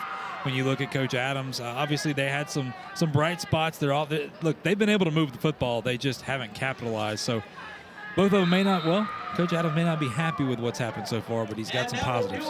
And they're going to take a knee. Pine Forest with a 20-point lead. The crowd is excited as this has been a great first half here for the Pine Forest Eagles. Up right now 27-7. Yeah, we're going to try to get Coach Douglas a quick interview before they go in, and looks like we're walking him down. So it's going to be good. I'm interested to see, Chad, with your conversation with him, what he likes, what he dislikes. Obviously, there's some things to work on, but he's got to be happy going into half. Any coach, you can say what you want, do the old Saban speak of, oh, we're just playing terrible. But up 27-7, you got to like your odds so far. So it looks like we got Coach on the headset. All right, let's see if we got it ready to go here as Coach Ronnie Douglas, first off, an impressive first half. You guys are here at home, a 20-point lead. But you got to feel with what T.J. Wilson did, just managing that first half has been one of his best performances. Yeah, he's had a real good night tonight, doing a good job on reading our option and making the right read, so doing a good job there, and hit some good passes, and guys are playing good up front, and defense is playing good, let them get that one there, so we just got to hold tight in the second half and just keep playing hard and finish. Coach, your team always does a good job balancing the time of possession. You're up by 20 points. What are you going to tell the team at halftime? Just stay focused, keep doing what we, did in practice, and, what we practiced. They're not doing anything different than what we went over in practice, so just keep doing that, and we should be good in the second half. Just got to finish and do your job. Well, Coach, beautiful weather. I know the crowd is pleased with the score. Keep up the good work, and good luck in the second half. All right, thank y'all for being out here with us. Thank you. Well, there you go. All right, we'll come back for more. Pine Forest with a 20-point lead here from Lon Wise Stadium. As the Pine Forest Eagles, great first half. We'll see. One more half to go. You're watching Hill Kelly Dodge Chrysler Jeep Ram Friday Night Rivals, presented by Wendy's. Welcome back here. Friday Night Rivals, presented by Hill Kelly Dodge Chrysler Jeep Ram. A 20-point lead at Lon Wise Stadium, and it's been one where defense, offense, all the way around. The halftime report brought to you by our friends at Restore Plastic Surgery. And I'm telling you what, Jeff, we have seen a great performance here at home. And, the fans come out here, a lot of people. This is the most beautiful night we've had all season long. And seeing them, and it's incredible. But we're going to take a look here at our Wendy's Giant of the Week. And, I feel like I'm more comfortable you reading that than me because I'll let you give our winner right there, Mr. Zach DeJesus of Pensacola Catholic High School, the punter. He's made some plays on offense, defense, done a little bit of everything tonight. He's our Wendy's Giant of the Week. If you want to be this week's Wendy's Giant of the Week next week, not this week, obviously, if you're a junior or senior who plays on the football team from Escambia, Santa Rosa, or Okaloosa High School, any of those high schools, you can win. Log on to WFGXTV.com, click on the contest tab to be entered for a Wendy's Giant of the Week prize pack. Look for the contest link in the station section at WFGXTV.com. Well, there's some good stuff. You've got some gift cards, some headphones, water bottle, mini helmets. Man, I tried to enter and it asked for my birth date, and they didn't allow it. So you know what? Happy for Mr. DeJesus, but if you're interested, go on there and enter. Boy, it's a great prize pack, and we're very proud of Wendy's for sponsoring this. Absolutely. I try to get a major bag alert once a week at least from them, but I'm telling you, this is one where you look at that guy, and he seems, and knowing a lot of the folks over at Catholic, he is just a class act, and that's why he's your Wendy's Giant of the Week. We'll come back for more. The band, the excitement here from Lawn Wise Stadium. The Eagles with a 20-point lead, soaring high, and we can see we have the principal. Oh, there we go. There awesome. we go. Awesome. We're about to right go to here. break, Look but at that. we got the principal with us. Awesome. Good stuff. Always good to hear, by the way, from the principals. Now, it takes an army to come out and do these games, especially when we talk about all the COVID protocols that are in place. It takes a whole lot. So, Chad, go ahead. All right, and we have Deborah Ray, the principal here at Pine Forest High School. Deborah, thank you so much for joining us. And I know we're all smiles right here, 20-point lead at home on a beautiful night. Yes, sir. Talk a little bit about the school, the opportunity, just to see the crowd, the excitement out here. I know it's been a tough year, I'm sure, for everybody when it comes to being a principal, but having the opportunity to see the kids, the band, the cheerleaders, everybody in the excitement here tonight. Just talk a little bit about this Friday night. Right, absolutely. So this is home for me. I left here in 2013-14 was my last year and was blessed with the opportunity to come back to Pine Forest. It's been amazing. It's been a hard start to the year just because we had a lot of our students just out about maybe 18 months. So they're coming back, but they're enthusiastic. The teachers are excited. They were just worried about how they were doing when they were gone. But now that they're here, it's just great. We've had amazing crowds every game, even our away games. So for everybody to be back and be together has just been a blessed start for me of this school year, absolutely. Well, Ms. Ray, you guys have done a great job putting on a great show out here tonight. If there's one thing you want people to know that maybe they don't know about Pine Forest High School, what might that be? This community embraces everyone. The teachers come home, they're family. The students know that we are family. We're nurturers. We have high expectations. We're a community that embraces everyone. We have a very diverse campus that's just full of love. So when we see our students, if we lose a student, we lose our own kids. So it's just that type of setting. It's a community that embraces students. Well, Mrs. Ray, thank you for having us here and everybody. It's been a great first half, and go Eagles. Right. Thank you. Go Eagles. All right. All right, Pine Forest, 20-point lead there, soaring high. And we're coming back for more. Second half will continue right here on the Hill Kelly Dodge Friday Night Rivals. You're watching Hill Kelly Dodge Chrysler Jeep Ram Friday Night Rivals, presented by Wendy's.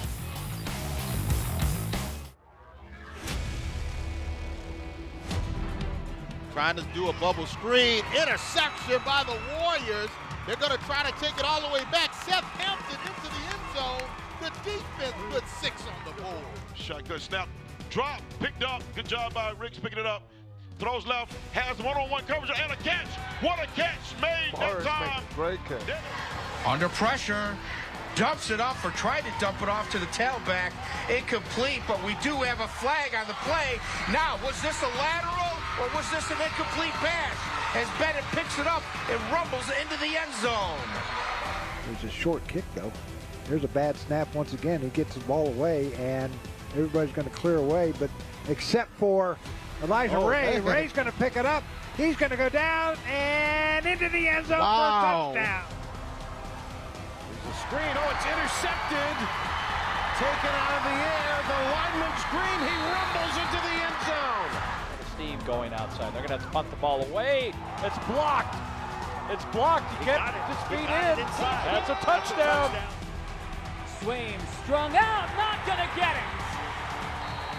Evan McCracken. We'll throw it out in the flat to Marsh. Look out. Marsh breaks another tackle, dancing to the 3, spins to the 2. Touchdown! New Braunfels!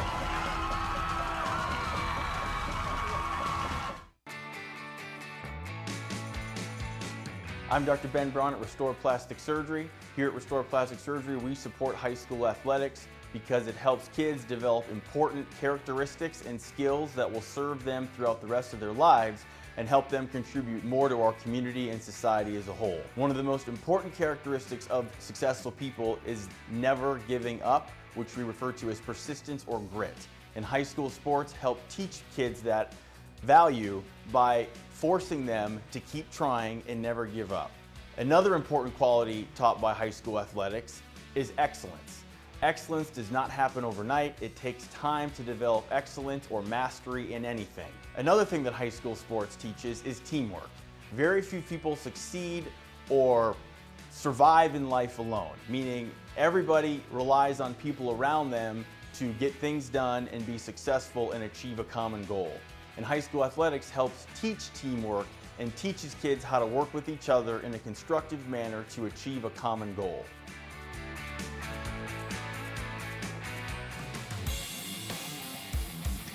Welcome back to the Friday Night Rivals halftime report, brought to you by Restore Plastic Surgery. Pine Forest with a 20-point lead. Chad Brillante alongside Jeff Price here having some fun and a beautiful Friday night at Lawnwise Stadium. And the Eagles have to feel comfortable as we're taking a look here at some of the replays early on. You can tell this was a team that wanted to get out in open space and use their speed. And that pass to number 15, DeAndres, right there getting it done. Daniel Hayes with the big play. Then up the middle for 2, running back. Nice play there from Kobe Johnson on that one. Nice little juke move, and then he was gone down the field. Daniel Hayes once again. Speed already with over 100 yards receiving in the first half. And then this was about as easy as it gets. Just sort of walking in. Yep, I'll take my 2. Right up the middle. And he's done it all here tonight. TJ Wilson, a guy that came into this game only throwing the ball 34 times in 2 games. Jeff, he's done it all. And he's done it. But then Catholic, it's not over yet. They were able to strike real quickly down the field, getting it out into open space there to number 4, Javion Showers with the big play. And then the return right back from Daquan Johnson down the sidelines. A couple big moves after the interception, setting up another run. And this time, that was Zymer Brown for the touchdown. And that's where we stand right now after this play, trying to make the big play over the top, but this really stopped what could be a even bigger lead. Jabril Rawls right before halftime, the difference between a 3 and a 4 touchdown game.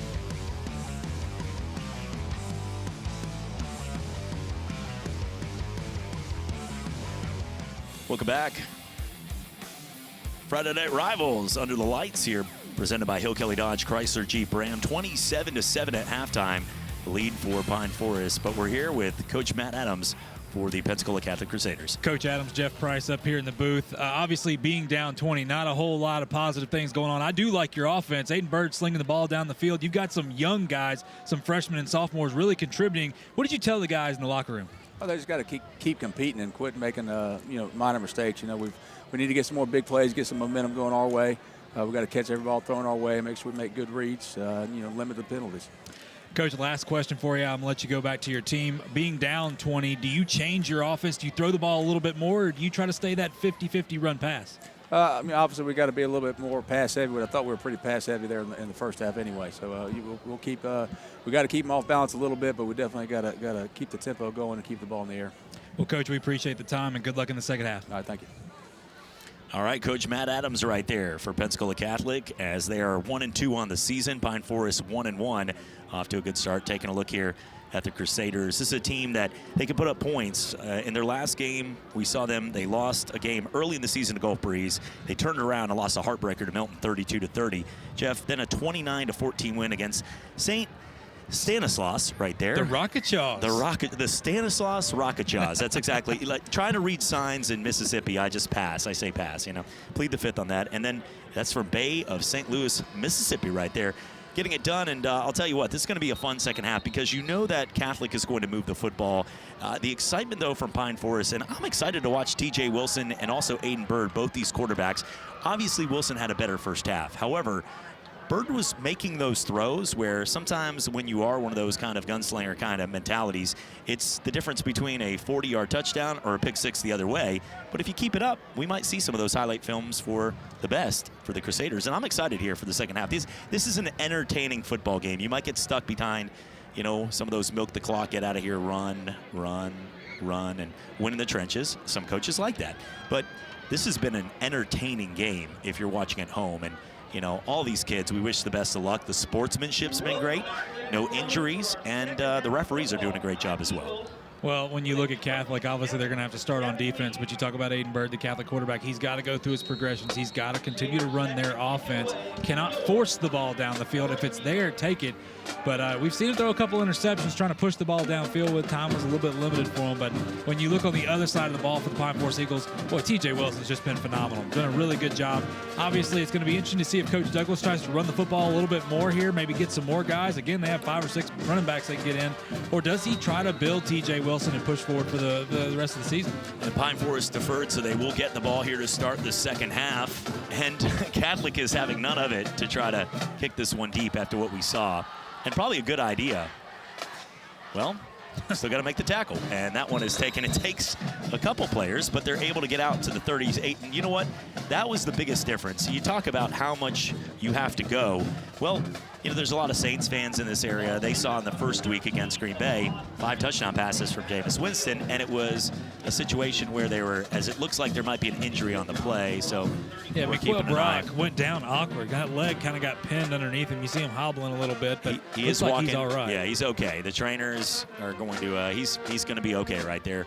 So that's the good news. But sometimes when you start with close field position, Jameis had 5 touchdown passes on 172 yards, which sometimes when you're already starting with that great field position, you just have to find a way to capitalize. Isn't that only good in fantasy?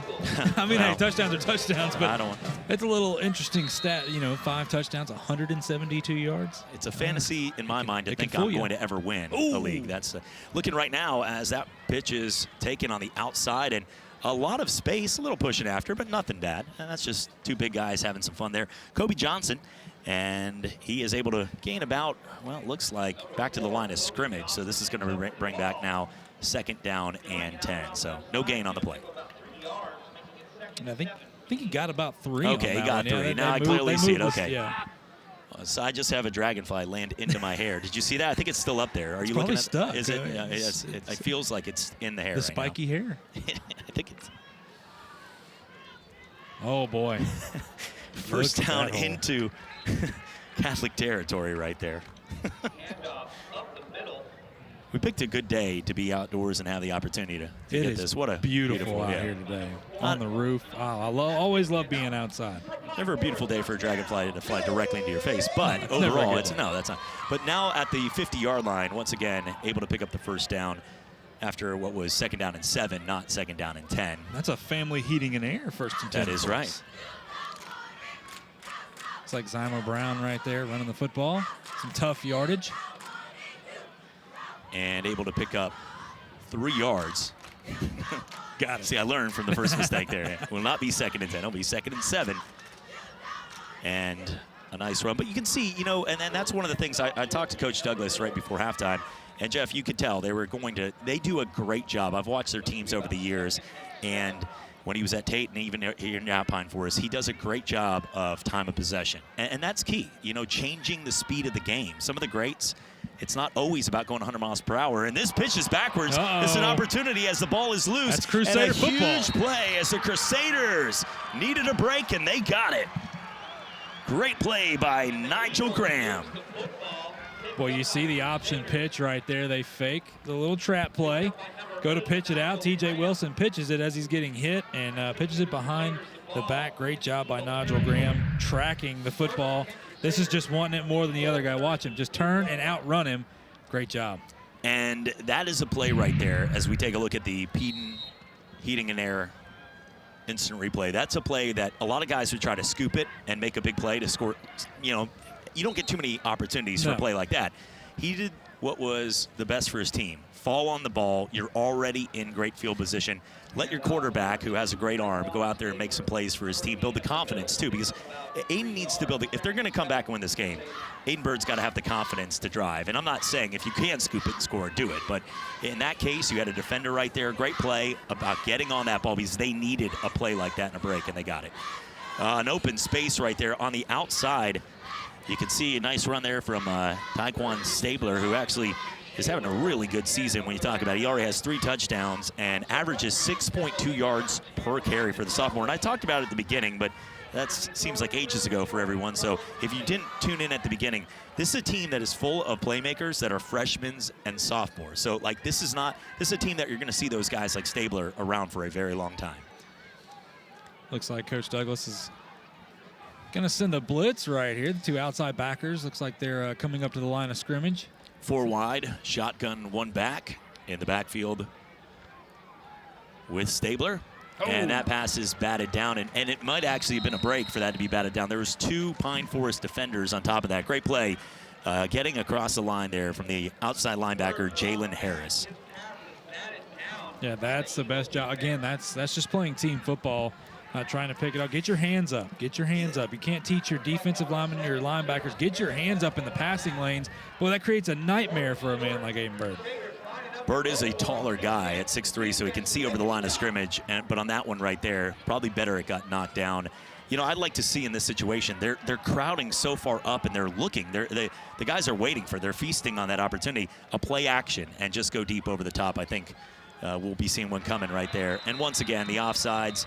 The rules have changed a lot. Once he goes offsides, the encroachment, they're going to make sure to stop play. And that's for the safety of the guys. I know a lot of times. And that was on 4th down. Yeah. That gives them a 1st down right there. That's just, you can't really do that big if you're on defense for the Eagles. But, hey, credit Aiden Bird and that offense staying true. A lot of times offensive linemen, we saw them earlier try to go to a hard count, and they jump off. But, hey, great job, and that's a family heating and air 1st and 10. Watch out for number 22, Kobe Howard, one-on-one coverage up in the right corner. You got 3 wide set. That a lot of times man-to-man coverage. Watch out, number 22 here. And the opposite side, so there you go. Oh, my goodness. Oh, boy. Right on cue to do the opposite of what I said right there. That's good enough right there, Raymond Moore, to make a great play. Boy, that's not a great play, Aiden Bird. That is throwing into double coverage. Goodness gracious, don't do that again, young man. That was an easy pick 6. He could have just trotted his way on into the end zone. I'm going to stay away from making any call on this one, and we're just going to go 4 wide. You don't want to pull set. Tony Romo and just call out the plays anymore? Yeah, well, I'm 0 for 1. Let's just stop right there. That's like my ERA, so never gotten out. That's a true story. We don't have time for that.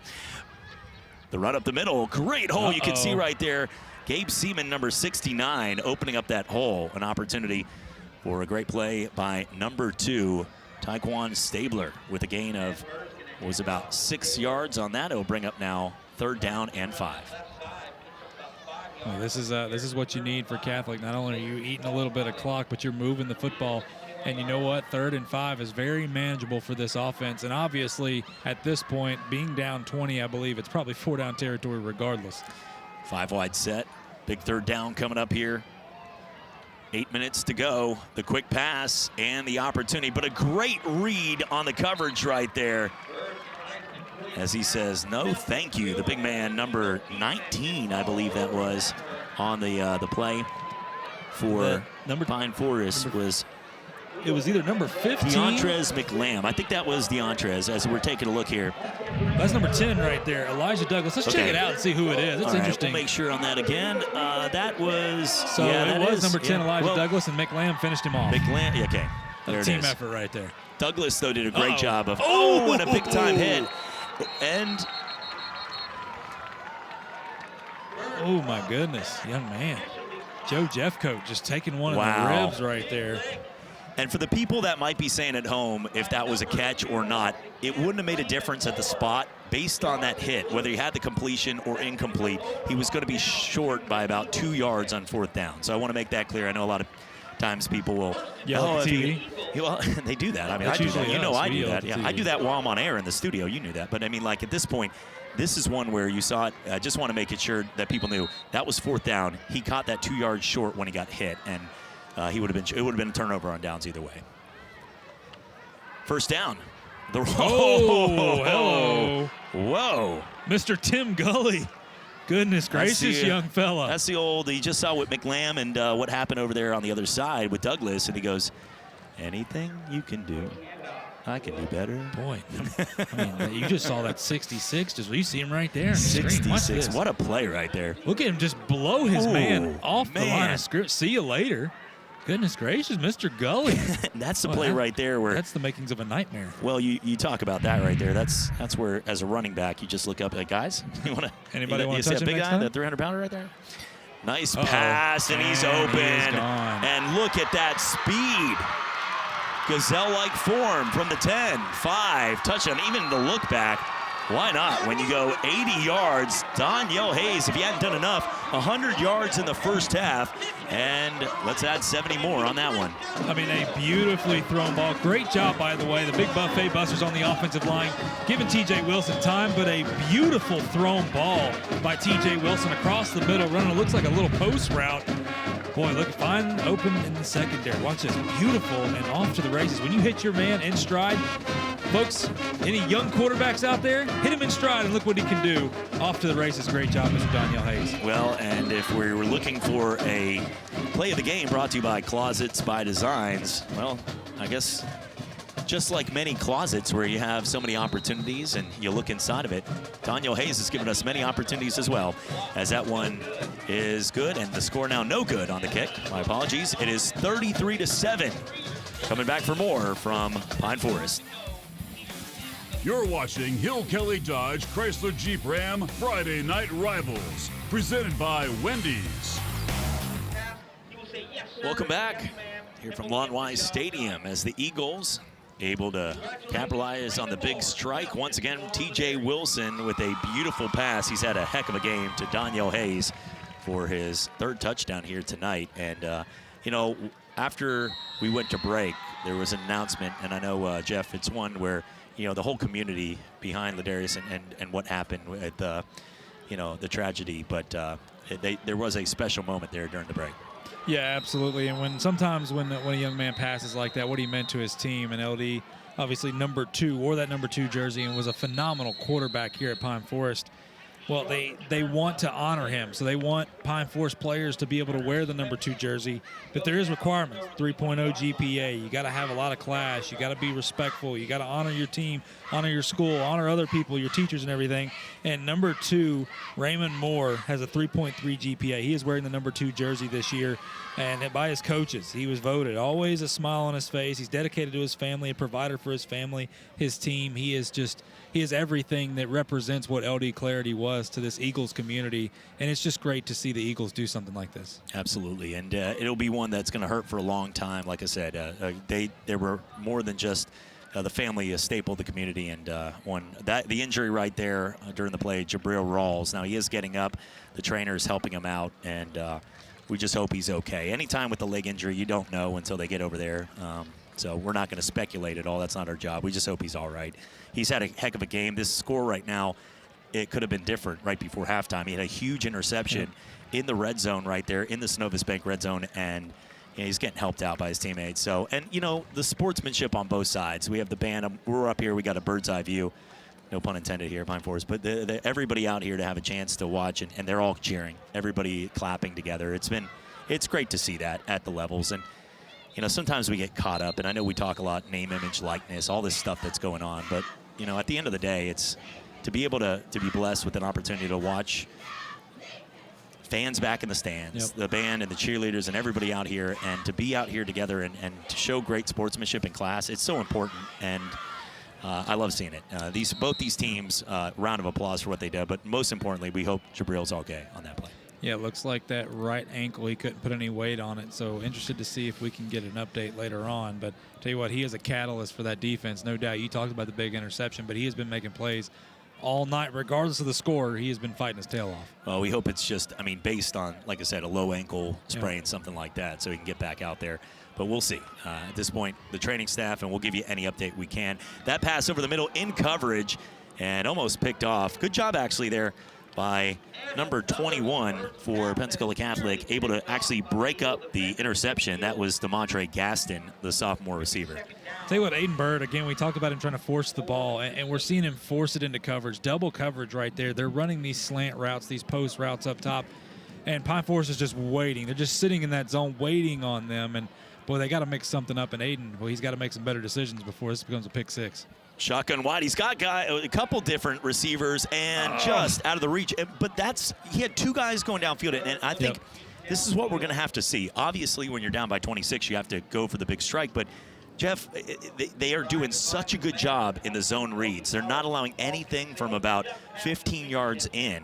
And because you're playing a nickel, because you're seeing those linebackers drop back in coverage, you have to try that. Because you're going to get one-on-one coverage. He had two options there. Number 21 as well on that play. You had DeMontre Gaston also that was shooting down the field.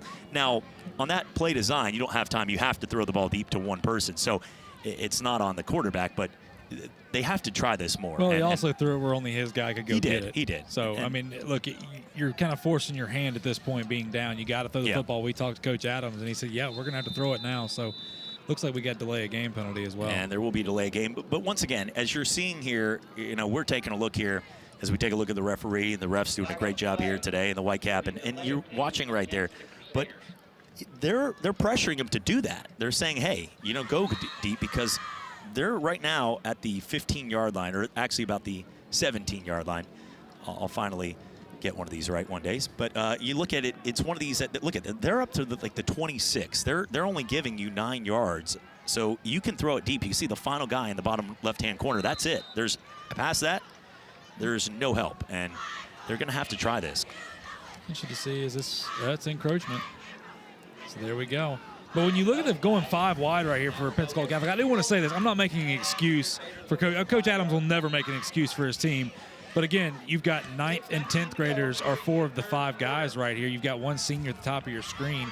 But this is a young team that's trying to build right now. And tell you what, you hate to see, well, look at that. That's got to be pass interference. And there was contact right before right there. You could see, and that was one where they were looking for the flag. It was about a second before the ball was there. That's the right call. And it's an unfortunate call because I don't think he could have caught that anyway, and it would have been 4th down. But, in the situation, you can see here. Let's see. The contact was made. The contact was made clearly. Yeah, but I don't know. No, I'm talking about him catching the football. I think he would have had it. Oh, well, ignore that part of it. That's irrelevant. Okay, never mind. That was just my opinion. We're going back to. Wait a minute. Wait a second here.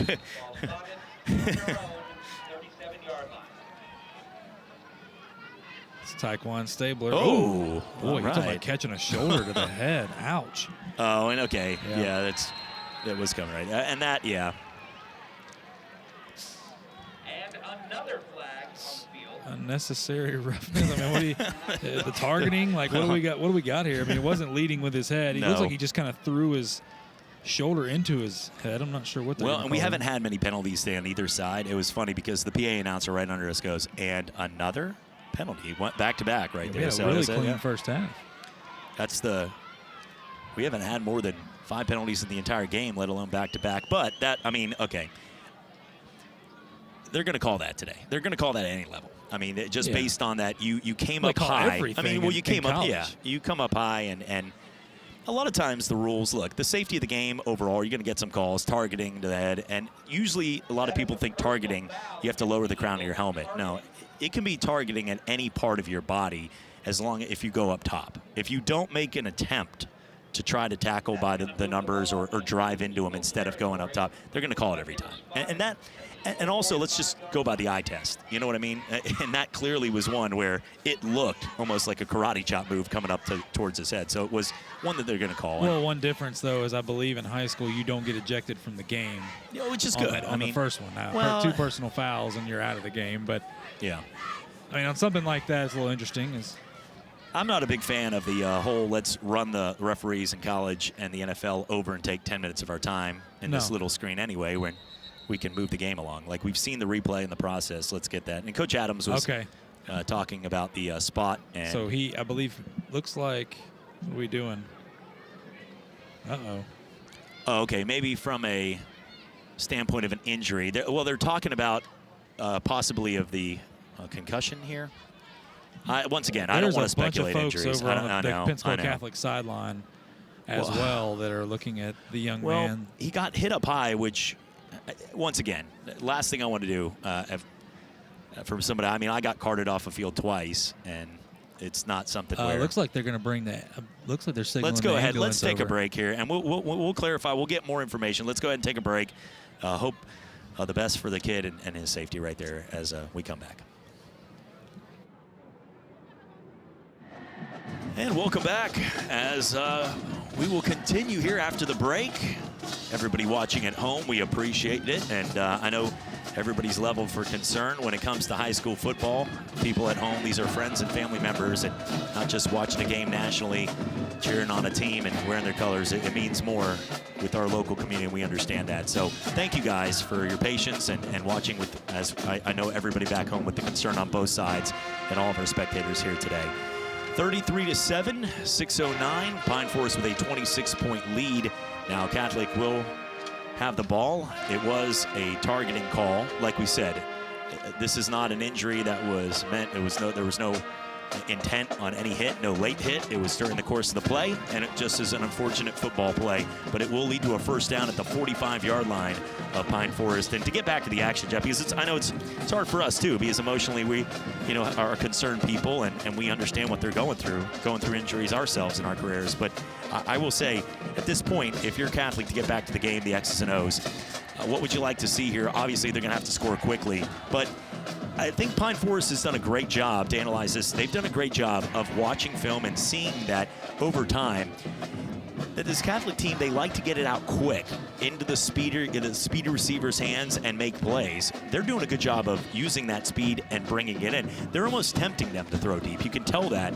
But are you going to see that? They've got to throw deep because they're running quick slants. They're running the post patterns. Usually the outside guys running some type of post pattern, and they're just waiting on it. The times that they've had some openings, really, is when they've been able to throw deep and then come back to that. When they open it up, they widen that field a little bit instead of just kind of throwing inside the hashes.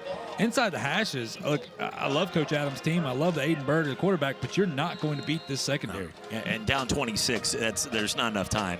You've got to go deep. Dropping out. Nice play right there. Trying to get out of bounds. Good job on the tackle, so the clock will continue to move. Number 21. That was Demontre Gaston, and also on the tackle, number 21 for Pine Forest, and that was Lamontrez Odoms. Yeah, Catholic's got to go. A lot of ground to make up in a little bit of time. Oh, great catch again by Demontre Gaston. Great throw by Aiden Bird. And Demontre Gaston was getting hit by two Eagle defenders right there. Great job. And to, like we said, none of us up here are doctors or anything. We, from the sidelines over there, did get the news, though, for people who are just tuning in. He did make it over to the sidelines walking at one point and then fell. So what we were talking about with the opportunity, that is a good sign for something to not be, like we all know what we're talking about. Uh-oh. There's that Eagle big defensive line coming in by a host. Looks like it's Rasheed Lovelace alongside number 7, Jalen Harris, combining for the tackle right there. Rasheed Lovelace, 6'3", 310. Young man's getting a couple D1 offers, one of them by UAB. Well, you can see why. That'd be, boy, if you're a Blazer fan, you got to love to have him on your side. Well, Pine Forest is going to come down and play a little press coverage. Uh-oh. Big time sack right up the middle and unblocked. Fink, I'm sorry.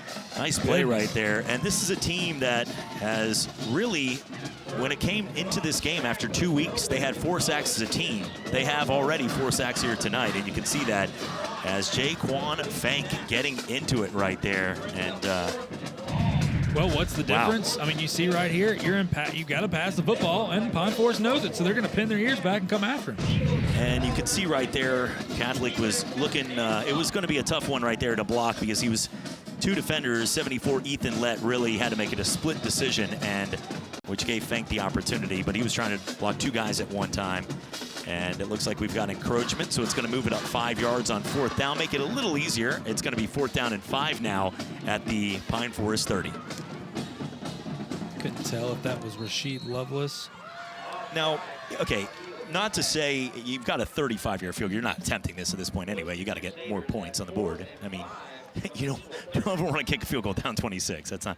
But looking right now at this 4th down, big play coming up here. And that one is picked. Is that DeAndres McLamb? It is. It is. The big man. Let He's got the some Lamb blocks. run, baby. He's got a couple blocks. He's trying to go. He's going to go. He's rumbling down the 15 Rumbling, to 10. stumbling, fumbling. Let's go.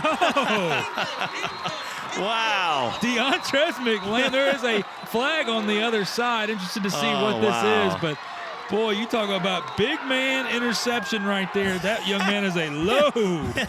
No matter what happens on this play, because there is a penalty on the side, and they're discussing it together now. But there's two things to take from this. What an insane play all the way around. McLamb cut that ball off as the big man on the front line right there at about 250 and ran all the way back. But then when he got there, he was so excited, he barely crossed into the end zone and then wanted to celebrate with his team. He was so excited to get back and get the hugs that he only got into the end zone by like a yard and then came back and was like, yes. But he got in the end zone. He didn't pull Deshaun Jackson or anything. He actually got in there. But we'll see whether it stands or not. There's a flag at the 45-yard line. And this is, I mean, I think they're discussing whether or not it was a block in the back, because it looked like, well, that's got to be a block in the back if they do call it. But that's what they're discussing, because and I know what they're talking about.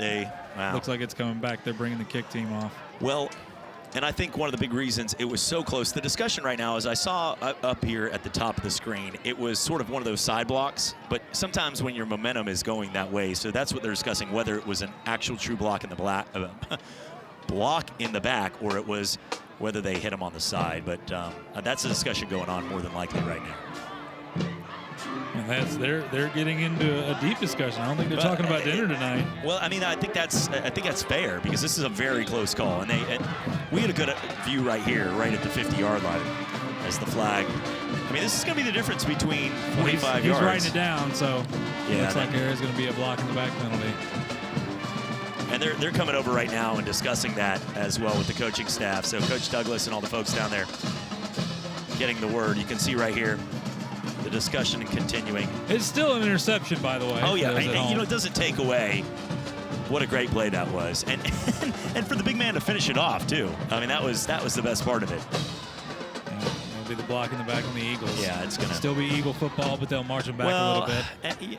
Okay, so you know what? And the unsportsmanlike conduct, they said at the end, that offsetting, so that's not going to change. Here, let's check it out. Yeah, okay. So right here, as you can see, well, we can't see from there, but this doesn't take away as we take a look here at the Peden family.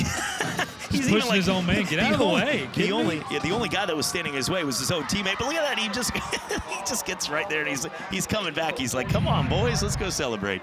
But, man, that was awesome right there. That's one no matter what at school on Monday. Everybody's laughing, having a good time. You know, he's going to get high five for that. Everybody, okay. And you still got to put that on the highlight film, the run back. You just don't tell the coach. I would say the number one thing in sports that people love is the big man touchdown. You know what I mean? Oh, it's yeah. Some of them run out of gas about the 20, but not only at big that man one, touchdown, big man interception. Well, yeah, doing it all. It's a big man game. Oh. Boy, look at this Catholic defensive line. Okay, this is what you want to see if you're Coach Adams. Look at that intensity. Great job right there. And taking a look here at the running back. We're seeing this. Look at this. Rumbling, stumbling. Oh, and right that, see that, okay, and that was so it. See, okay. Well, okay. And you're right. But that was no the play. reason. They were looking, but the conversation was whether or not he hit him on the side because of the angle. But you're right. It was really one of those. It was ancillary from the play. They didn't have to have it. Now there is going to be a penalty afterwards here. That's going to move it up here. Well, if you're Pine Forest, Coach Douglas is going to go back and just scratch his head on why. That's just a player. He doesn't have to make that block. The young man was already past him. Why even do that? And you take a touchdown away. And here's the thing. Yes, it's 33-7, but Coach Douglas is going to say, okay, what happens if we're down?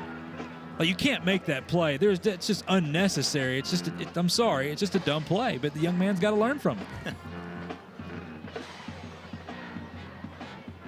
And that penalty will result in a first down for the Eagles and move the ball back. It doesn't take away our highlight film. No, I mean, that's what I said. That was it. McLam's got to put it on the highlight film. What a pass. And that one just by the Joe. Oh, no. Dragon right there. That Daniel Hayes. That young man he's a special what a play young player. right there. He's tapping the helmet. Coach, come on. The energy right there. Daniel Hayes is, and I don't want to, we'll make the decision here later because, if a wide receiver has a great game. Unsportsmanlike against Pine Forest. All right, so this is one where the refs are just trying to control, but this has been beautiful throw by T.J. Wilson. What a great job by the defender. He actually, that was like one of these movies, like the guys on the ice right there. He actually went, I think, he got dragged about 7 to 8 yards on there. That was great effort right there. You're down by 26. I mean, doesn't take away Daniel Hayes in the play, but he got slid around there for about 7-8 yards and never let go of the jersey. That was pretty impressive. So right on the other side, you want a teachable moment. Number 11, Brandon Adams, comes in there. You see, that's what I was talking about. Guys not wrapping up, not tackling correctly. Come through with both arms, wrap him up, and take him to the ground. You just knock him. You almost knocked him loose from the other tackle. Well, this has been a wild. This has been a wild second half. Yeah, the last. And we're still in the third quarter. No, I know it's. Third quarter has taken longer than the first half, but it's been one where, it's, yeah. It always seems when we come to Pine Forest, they've got some long games here. I didn't know you had a big night planned. I didn't. Always, you know me. I got to be in bed by 9:30. The rabbit's got to be fed here soon. I get it. I know it's.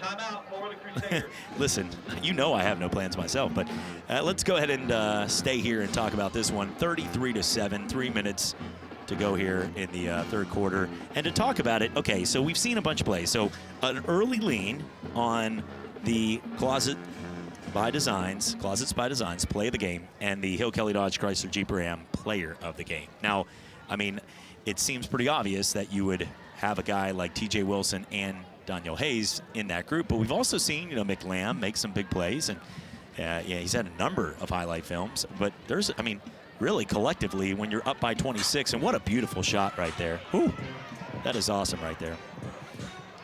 Yeah. That and I tell you what, speaking of, we see the moon there. Boy, it just reminds me of it's getting late. I was going to say, that was the moon and not a light. Isn't that right? awesome? Okay, that's the way my mind thinks. I look at the big old circle of Fusakli's Fusauce. I'll let you take this one, boss. Yeah, okay. Appreciate Fusakli's. Oh, my goodness. Feeding our crew each and every week. Boy, the tenders. Oh, my goodness. You got all the sides. You got the fries, the toast, everything on. Oh, my goodness. I'm ready to go back down there again. It's almost past my bedtime. It's midnight snack time. So we appreciate Fusakli's for all they do. Wait, what you're saying is the crew has to show up on time in order to get food? Is that okay, they're just down the street. I mean, why not? Can we just get some substitutes? What a touchdown pass. Unreal. Get him some Fusakli's. Yeah, I was going to say, get the whole team some Fusakli's right there. Boy, Lamont Green again.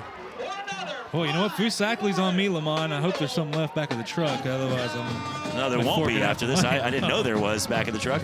All right, touchdown. What a great play right there. Wow. Lamont Green adding to it, and T.J. Wilson, what a game. Beautiful ball. Just look at this. Not kind of off his back foot a little bit. There's that touch we were talking about. He's honestly had one of these type of games where he can make a highlight reel. You put some of that cool music that the kids listen to today, and you get a highlight reel, because I'm telling you, he's had more highlight film. And those kind of passes, that'll get you to college and have an opportunity to play based on the touch. The way he's already got the size. We know that. And the kick is, blocked. Yeah, and that one. Yeah, well, when you got a big man like that, look, having a big arm, that's a special arm. You got to be able to control it. That's what I was talking about. You go to the next level. If somebody can control his arm, well, you got a special one, because he is a big-bodied quarterback. He can take some hits. He can run the football. He is your prototypical Division I quarterback now. I mean, it's just, boy, what we've seen, the progression, not just from last year, but even tonight. He's made a couple mistakes. He comes back and makes a beautiful pass like that. Well, in the area, too. And they've had some good ones, Salisbury and some of the guys that have played here. We talked about Ladarius and his number right there on the field. number 2, and the tough passing. But the situation with another guy that Pensacola Catholic remembers doing his game, Sakari Blocker, too. A big guy that could throw downfield. Reminds me a lot of him in this area as well. Yeah, absolutely. Pine Forest. And you go back to the days of the three-headed monster. They had Alfred Morris and some of those guys that played here. There's always been some special talent. We talked about his 1992 backs. Mazda called Bentley. Yeah, that's Devin Witherspoon and Martin Emerson. Devin Witherspoon, who plays at Illinois right now, and Martin Emerson, a superstar at Mississippi State. You can catch him on your SEC network, by the way. Boy, he is a fan favorite as well. He's done a great job for the past couple of years, and they've just had so many special players. I could go down a list. I'll have to get my list out again. Didn't think I'd have that much time, but boy, just what a great job all that they've done here at Pine Forest over the years. And that will be out of bounds, so it'll take the ball on the penalty up to the, I believe, the 35-yard line. Like I said, once again, not that I read any rule books, but the difference between high school and college and doing the games here. I believe it is the 35, though. Yeah, it'll be the 35. Got one right once in a while. Unless watch them, they just move it to the 40. They're he like, hears all me. right, He's yeah, like, actually, let's go ahead and just go with it. All right, well, actually, he put 39-7 it on the 34 and a half. That's Did you see that? 39-7. Well, for Catholic, it's just working towards next week. Find that rhythm. And that's the type of play. But here's the thing. That play has worked for them, and that's what they run, is to get that. And you see a lot of the systems, LSU with Joe Burrow, 2 of the guys running that, get it out to the speedy guys and get a couple blocks ahead. The offensive line for Catholic is one of its strengths. They've got a number of guys getting D1 offers. The difference is Pine Forest, they haven't seen the speed of guys. I mean, look, you got guys like McLam that weigh 250 pounds running it back for touchdowns. This Pine Forest team just has special players up front that are going to be good for a long time. Once again, closing speed by 4 players. That's something you see, and the only way you can beat that is to try to go deep. That's the only way, because we've seen this all game long. They're not going to be able to outrun them and get in front of them. Well, even when you look and you're down by 32 right here, you would expect maybe a team will take, on defense will take the. I mean, you're looking at number 15, McLam, and you look at him and you go, okay, I got this guy on the outside, and then he outruns you. But you'll, a lot of people would expect Pine Forest to take their foot off the gas. In fact, it's just the opposite. Coach Douglas is teaching his kids to play for 4 quarters, regardless of the score, and that's what they're doing right now. And this is going to be a false legal start. procedure. Yeah, they weren't lined up. You have to have a certain amount of players on the line of scrimmage, and they were not set. And at this part, for Catholic, this is where, Coach Adams, and you work so hard in practice. And as a coach in high school, and and you've worked with, as a coach yourself, I get to coach on video games. But when it comes down to talking about these players, you can tell the difference is, they want to, whether it's a 32-point game or not, they want to right now work on these things for next week and build for the future and help these kids get an opportunity to continue to learn from their mistakes. So they're not going to. Whoa, here we go. Look at this. Little shuffling. He saw the referee. He actually was able to juke around 2 players on Pine Forest and the referee on that one to pick up about 9 yards. So still be 4th and long, but hey, you know what? For Pine Forest, you'll take it. And if you're Catholic, positive yards are positive yards. Looks like they're going to punt it away. So we'll see Zach DeJesus back there to punt it away. Haven't seen him in a little bit. And remember, like yes, and he was our 14, Danielle Hayes back to receive. Wendy's Giant of the Week, Zach DeJesus. And he actually was posing exactly like that picture. Did you see that? Maybe I should hit him up if he wants to get some Wendy's. Like, he's got the gift card and stuff out there. He's probably already spent that. Sounds exactly what you would do right there. Absolutely. Guy finally gets handed a gift card. Free food, right? Hey, Food Cyclies? How about that? Hey. I'm sorry, who are you? Beautiful punt. I'm your best friend now. Well, he's got that corner kick down. I'll give it to the young fella. Now, there's no reason to put it in play these days with the kick and punt returners for Pine Forest we've seen here today, averaging over 30 yards on a return. I will make note, if Pine Forest goes up by 35, we will have a running clock. So, interested to see what happens here. We had a running clock last week when Niceville and Pace started the second half, as Niceville just jumped all over them. Boy, Niceville's got a fantastic team. And by the way, I got some scores here from the Northwest Florida State Sports Desk, Northwest Florida State College Sports Desk, excuse me. Well, remember Tallahassee Godby? I told them they were giving Niceville all they could handle. Well, not no more. 49-21, Niceville over Godby right now. Choctaw Good night for Eagles. Choctaw is up on Crestview on the road, 16-13. Gulf Breeze drubbing pace, 42-7. Two-back set. And on the first down, pickup of 2 yards. Taking a look here on that run from what it looked like to be Zymer Brown on the run. You'll see a number of players getting an opportunity to come in here, and it looks like new quarterback spotted. Anthony Hall, number 3, the sophomore for Pine Forest, comes in the game, and that'll be the third quarter. Sounded like you were bird watching on that the way. And there it is, a rare canary. All right, there he is. I found him. Let's take a break. 39-7, coming back for the fourth quarter after a very long third. You're watching Hill Kelly Dodge Chrysler Jeep Ram Friday Night Rivals, presented by Wendy's. And welcome back. 39-7 here, start of the fourth quarter for our Friday Night Rivals, presented by Hill Kelly Dodge Chrysler Jeep Ram. Nice run up the middle, bruising his way for 8 yards. Gavin Grice.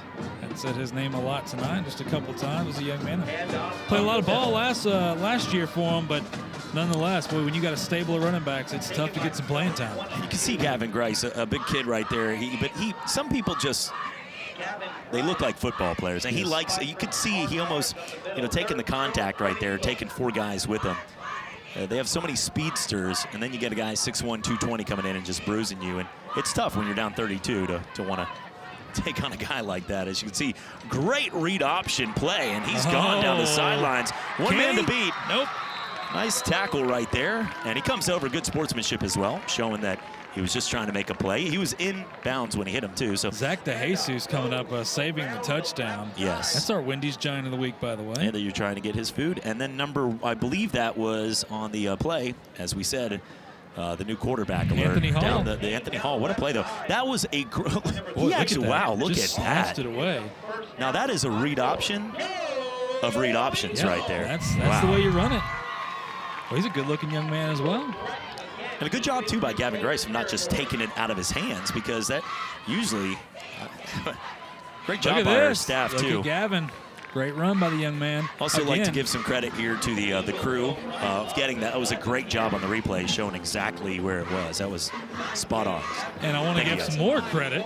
Obviously, our crew does a great job each and every week. We're very appreciative of them. And you know what? They're working as hard as this Pine Forest offensive line has worked tonight, creating the gaps here. As you see, we're in the Synovus Bank red zone. Yes. So, goodness gracious, I tell you what, Pine Forest, they've been very, very impressive, especially up front, both sides of the ball. And I would like to give some more credit. I'm just kidding. I just wanted to outduel you one more time. I see Anthony Hall trying to get away, and the Crusaders are not going to let him get away. Good job hanging on for dear life. Courtney Clark, number 32. And it's now second down. And like Jeff mentioned here a few minutes ago, if Pine Forest does score, they're up 32 points. If game gets 35 points or more, there will be a running clock for anybody that's yelling at the TV once again. It's like, stop the clock if it comes to that. So we're just fair warning here. They still have to get the ball in the end zone, and credit to Catholic's defense, still playing strong here, down by 32 in the fourth. So 9 minutes, 58 seconds left after a long third quarter. And like we said, hopefully we don't know the extent he was able to walk off the field, but was hit up high, so keeping an eye on Taekwon Stabler, and our prayers go out. Look at the shifty move by Gavin Grice. What a play. Into the end zone. Into the end zone. Well Touchdown. deserved. Great run from Grice, the senior. So many highlights here for Pine Forest. This coaching staff, high fives on the sidelines. You can see that. That is a play. Look at the running backs coach, the offensive line coach hugging it out over there. That is a play where you work so hard in practice, and everybody did their role, because Grice is not the speedster on the team.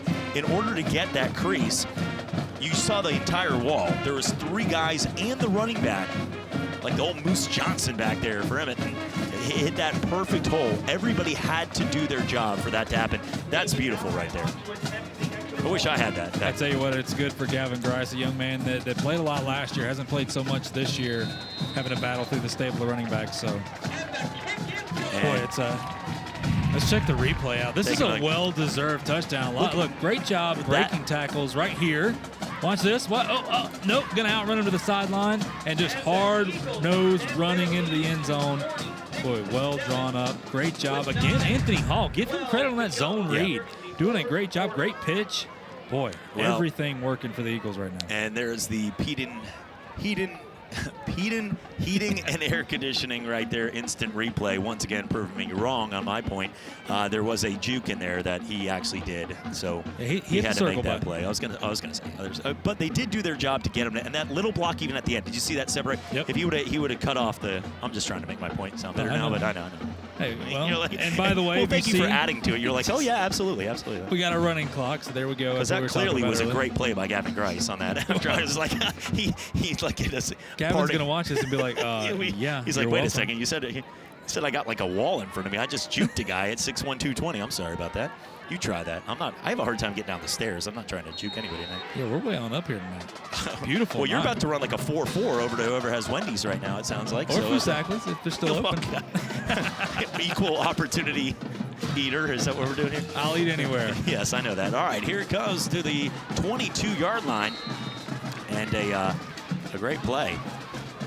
Well, if you're Coach Douglas, you just want to make sure that this game ends as clean as it can. He's going to send some of his defensive starters back out there. He'll mix in a few. And for Coach Adams, again, not a whole lot you can say when you're down by 39 right now other than, you know what, this is just about pride. Whenever you got a running clock against you, go out, try to run your offense a little bit, and let's get some momentum going into next week. And right now it is at the 22-yard line.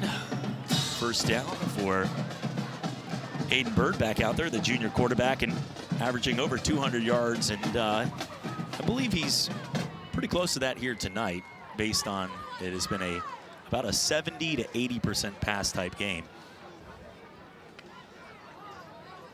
And another quick hit out to the outside, and continuing to run their system, and that's what they're going to do. Get ready for next weekend. You know that, and that's the thing about football. Jeff, you know, so many people watch college football on Saturday, especially here in the South, and so many games tomorrow. I know people are watching Florida, Tennessee, or, you know, Arkansas and what Sam Pittman's done. Do people still watch Tennessee right now? Getting tough times? They got our coach, but I'm just saying. Tennessee fans are mad. I'm just kidding. Yeah. Just kidding. I'm going to volunteer to move on from that conversation. But when it comes down to looking at the games, one thing is so many people get infatuated on the eye test, and you have to beat them by 20. You know, Alabama fans felt that they left last week like they lost because it was close, and that happens in college football. There's no eye test with the record. I mean, meaning if you can, a win is a win, a loss is a loss. So whether you lost in the heartbreaking way 32 to 30 against Milton, or it's 46 to 7, you know, you learn from your mistakes and you come back. And the opportunity to win district games, you know, for Catholic, they don't play in the same league right here, so the opportunity to go back and win a district game is so vital, you know, in high school in the level. So, well, Catholic, and by the way, I don't believe we've said this tonight. We do have to preface this by saying Pensacola Catholic is a 3A school, where Pine Forest is a 6A. So yes, a little bit different, obviously, when you're talking about 3A to 6A. The quality, the caliber is just tougher. So when Catholic came in here, it was an uphill climb already. But look at this play right here. Boy, you like this. A little wildcat. This young man comes in here, Nigel Graham, for Pensacola Catholic. Good-looking job. Play right there. By the way, Pensacola Catholic next week goes on the road to Mobile Christian, so they'll travel across the state line. For Pine Forest, well, they'll play a Thursday night game against Escambia. So, boy, you talk about Pine Forest, Escambia, the matchup that's going to be. Boy, that's going to be a lot of fireworks in that one. And both these teams with a number of great players and also history. You know, you watch the WWE wrestling champion Roman Reigns, or Josh Sitton, who went on to have a all-pro career in the NFL and a UCF night. But also you look at Alfred Morris, what he did from his days at FAU. A lot of people don't know he's the all-time leading running back for a single season in Washington history. So for the Washington football team, you insert whatever you want as that. But with Washington, a team with Morris, though, you know, to have that to a guy right here, Pine Forest, still driving, like we said, is 92. He calls it Bentley, but it doesn't have windows. And when he's that kind of guy. You have the records, just a humble guy to come back. But that's Pine Forest installs, and you can see that it starts from the top. And what Deborah Ray, Miss Ray, has done, and you could just see the smile on her face. I haven't been out here to Pine Forest in a while for a game, but it is the way that the crowd, the band, everybody, and even Catholic on the other side. It just awesome to see the fans out there. They always bring a great fan base. Correcula Stadium, when you go over there, Oh, it it's is rocking. always, it is, Always yes. rocking. Only thing I would say is the booth is so AC'd for us, which is so comfortable. But Fogs you up. got to get the window washer. that's the only thing. I mean, it's more of a compliment how cool the AC is for us. It's but too amazing for yeah, us. exactly. Well, about 4 minutes left in this one. Catholic, obviously, Nigel Graham in at quarterback. They took Aiden Bird out. The Closet Spies design play of the game, and the player of the game presented by Hill Kelly Dodge, Chrysler Jeep Ram, right after we're done here. And a nice run, keeping his balance and able to get on the outside. And Javion Showers, but not much more after that. And that's, again, what we were talking about, sideline to sideline speed for Pine Forest. Just a little overwhelming for Pensacola Catholic. And by the way, again, Catholic started to move the football. They had some positive notes out of this. Now, Coach Adams doesn't really care at this point. He's got a lot to work on for next week going across that state line of Mobile Christian, because you better be ready to play when you go over there.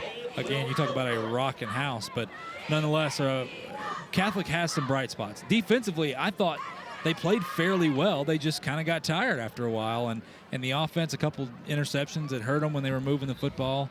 Nice Wildcat formation right there for the first down, and even gives the old first down. Nice job. Can you do that whenever you're Listen. Okay, oh, you know what? Okay, Just we have saying. not seen one play with the Wildcat. He gets out there on 4th down, and he picks up 8 or 9 yards. Yeah, look. Listen, Kenny did it, so what do you... Aiden Bird comes back in at quarterback. Can we have a full-grown adult asking for a kid's gift card for winning the player of the year? We did that too. Okay, 100%. so I'm just saying. Hey, I announced his name too. First down, I like Zach it. DeJesus, by the way, our Wendy's Giant of the Week. I'm not asking for his headphones, just asking for his gift card. Nothing wrong with that, I don't think. Number 13, Pensacola Catholic, looks like Cooper Terrio. First time we called his name tonight. Well, this has been fun, like I said. Always. always fun. I know one thing, obviously, Chad, you've done a great job filling in for Christian Garment tonight. Okay, thank Christian, you. This is, I tell you what, Christian's a true pro, but I don't need that from you right now. Okay? Christian, by the way, this is his alma mater here in Pensacola Catholic, the Fighting Christian Garments. Okay. He's not going to like it that I said that, but if you're watching, Christian. Yes, and Oklahoma, West Virginia tomorrow. Oh. Oh. Just to add insult to the injury. Unnecessary, right. Mr. Lovelace shoving that young man. This is the part of the day after about 5 hours of 3 different shows and doing a game and haven't eaten today. I'm trying to keep it together. So you remember, you got to keep me together on this. You're playing into this. Now you're like twirling things in my head. Not sure if that was the moon or if it was a light. So let's keep balancing on the game. Let's focus back. 46-7, 129 remaining here in the 4th. Thank you to everybody out there here today from the Friday Night Rivals crew. And, it is getting really out of – good call. Actually, that's the right call. For the people that thought that was a fumble, that was a forward pitch. That last 2 plays have been a little Benny Hillish, but we are trying to get through here. One last time going to our Northwest Florida State College sports desk before we're done here. Niceville up. This one's almost a final 56 over Tallahassee. Got to be 21. How about Orange Beach? We haven't mentioned their name, an upstart school. Orange Beach, Makos, 38-0. How about this one right here? How about you get off your phone and look at the ones I know, I'm looking on the at them on screen my phone. here as we okay. There's look, Gulf Breeze. Gulf Breeze will go to 5-0. Taking down pace. Enterprise of Fort Walton Beach, 36-14. Navarre over Leon, 24-7. Oh, look at this one. West Florida finishing the job. Choctaw, boy, you talk about an upset if that happens right there over Crestview. Crestview's a pretty darn good team, and Choctaw, boy, good to see them playing some good football right now. I think the surprise team, by the way, has got to be Gulf Breeze at 5-0. Coach Clayton's done a fantastic job with those guys. For people who don't know, one of the original Arena League guys, Pensacola Barracuda quarterback back in the day. Heyo. Little name dropping. I've only lived here 10 years, but that was passed on to me, so I was. Ooh, Barracuda. Well, and that's going to be it, folks. Once again, it's been a great win here for the Pine Forest Eagles. 46-7 victory. Like we said, we hope Taekwon everything okay. We will go ahead and take a break and come back for more with our player of the game, brought to you by Closets by Designs. You're watching Hill Kelly Dodge Chrysler Jeep Ram Friday Night Rivals, presented by Wendy's. And welcome back here to our Hill Kelly Dodge Chrysler Jeep Ram Friday Night Rivals. Pine Forest soaring high with a 46-7 victory. We're now with Coach Ronnie Douglas after the victory. And Coach, great performance by your team. Last two games, you've outscored your opponents 87-7. Just talk about, after that first game, what you've seen in the improvement from the offense, the defense, and the entire team. Well, every team improves, the most from the first game to the second game. And so we just went back to the drawing board and just worked on fundamentals. And guys just gotten better and, put some things together. Some stuff we do on offense just takes a little time to get going, and they're sticking with it and working hard every day at practice. And with that, we get some good results. And so just real proud of our guys, and, more, proud of the defense, for doing what they're doing over there, just holding them down to 0 last week and 7 this week. So good job by the defense, good job by the offense. It all starts up front with the offensive line, defensive line, and just real proud of those guys. Proud of the coaches and the players for just coming out working hard and doing what it takes to come out victorious like we did tonight.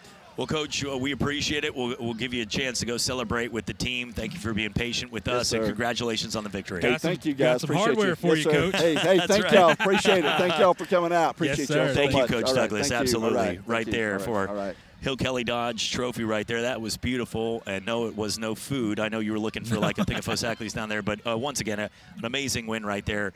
And we will have the play of the game brought to you by our friends over at Closets by Design. And this one right here, we could have picked any of them, but we talked about how great of a play and a game we saw from Daniel Hayes. He had 3 of these, but looking back right here at the end, he's like, okay, is anyone going to be close? Nope. And that's one right there that just the speed and the elusiveness. And it starts with a great throw, but then he makes the play after. And you can see that today, Pine Forest is a team that could go far because of that speed. You can't teach that. Yeah, this is not the same play, by the way. This is amazing. You see that the first one, but he had 3 of these today. He had 3 of those. What about our player, our Hill Kelly Dodge Chrysler Jeep Ram player of the game? None other TJ Wilson. This young man, amazing. You talk about, again, being able to call their games in the past. He had so much to work on. He just playing bully ball, first off, but not only that. Didn't even fall on that one. The touch, the passing ability. This young man has a cannon for an arm. Look at those guns. That's where those cannons come from right there. Watch this throw. Just a beautiful throw, kind of off his back foot. Look at the touch over the defender. This is what he brings to the table. I tell you what, boy, he keeps playing like that. Pine Forest is dangerous. They are one of the most dangerous teams in our area. Yeah, amazing right there. 87-7, they've outscored their opponents with a leader like TJ Wilson. So, well, we appreciate everyone tuning in. Next week, it'll be West Florida Tech taking on Godby. Another great game between 2 powerhouses here for your Hill Kelly Dodge Chrysler Jeep Ram Friday Night Rivals. Jeff, enjoyed it. Thank you to the entire crew. And, wow, what a beautiful night of football. A little delay in the third, but overall, great win here at home for Pine Forest. Yep, looking forward to next week. Thank you for everybody tuning in here tonight. I hope you have a great rest of your Friday night. For Jeff Price, for all the crew, Daniel, Jack, everybody back there, thank you for tuning in. I'm Chad Brillante. Enjoyed it. Thanks for another great night under the lights. We'll be back for the Hill Kelly Dodge Chrysler Jeep Ram Friday Night Rivals next Friday. We'll see you there.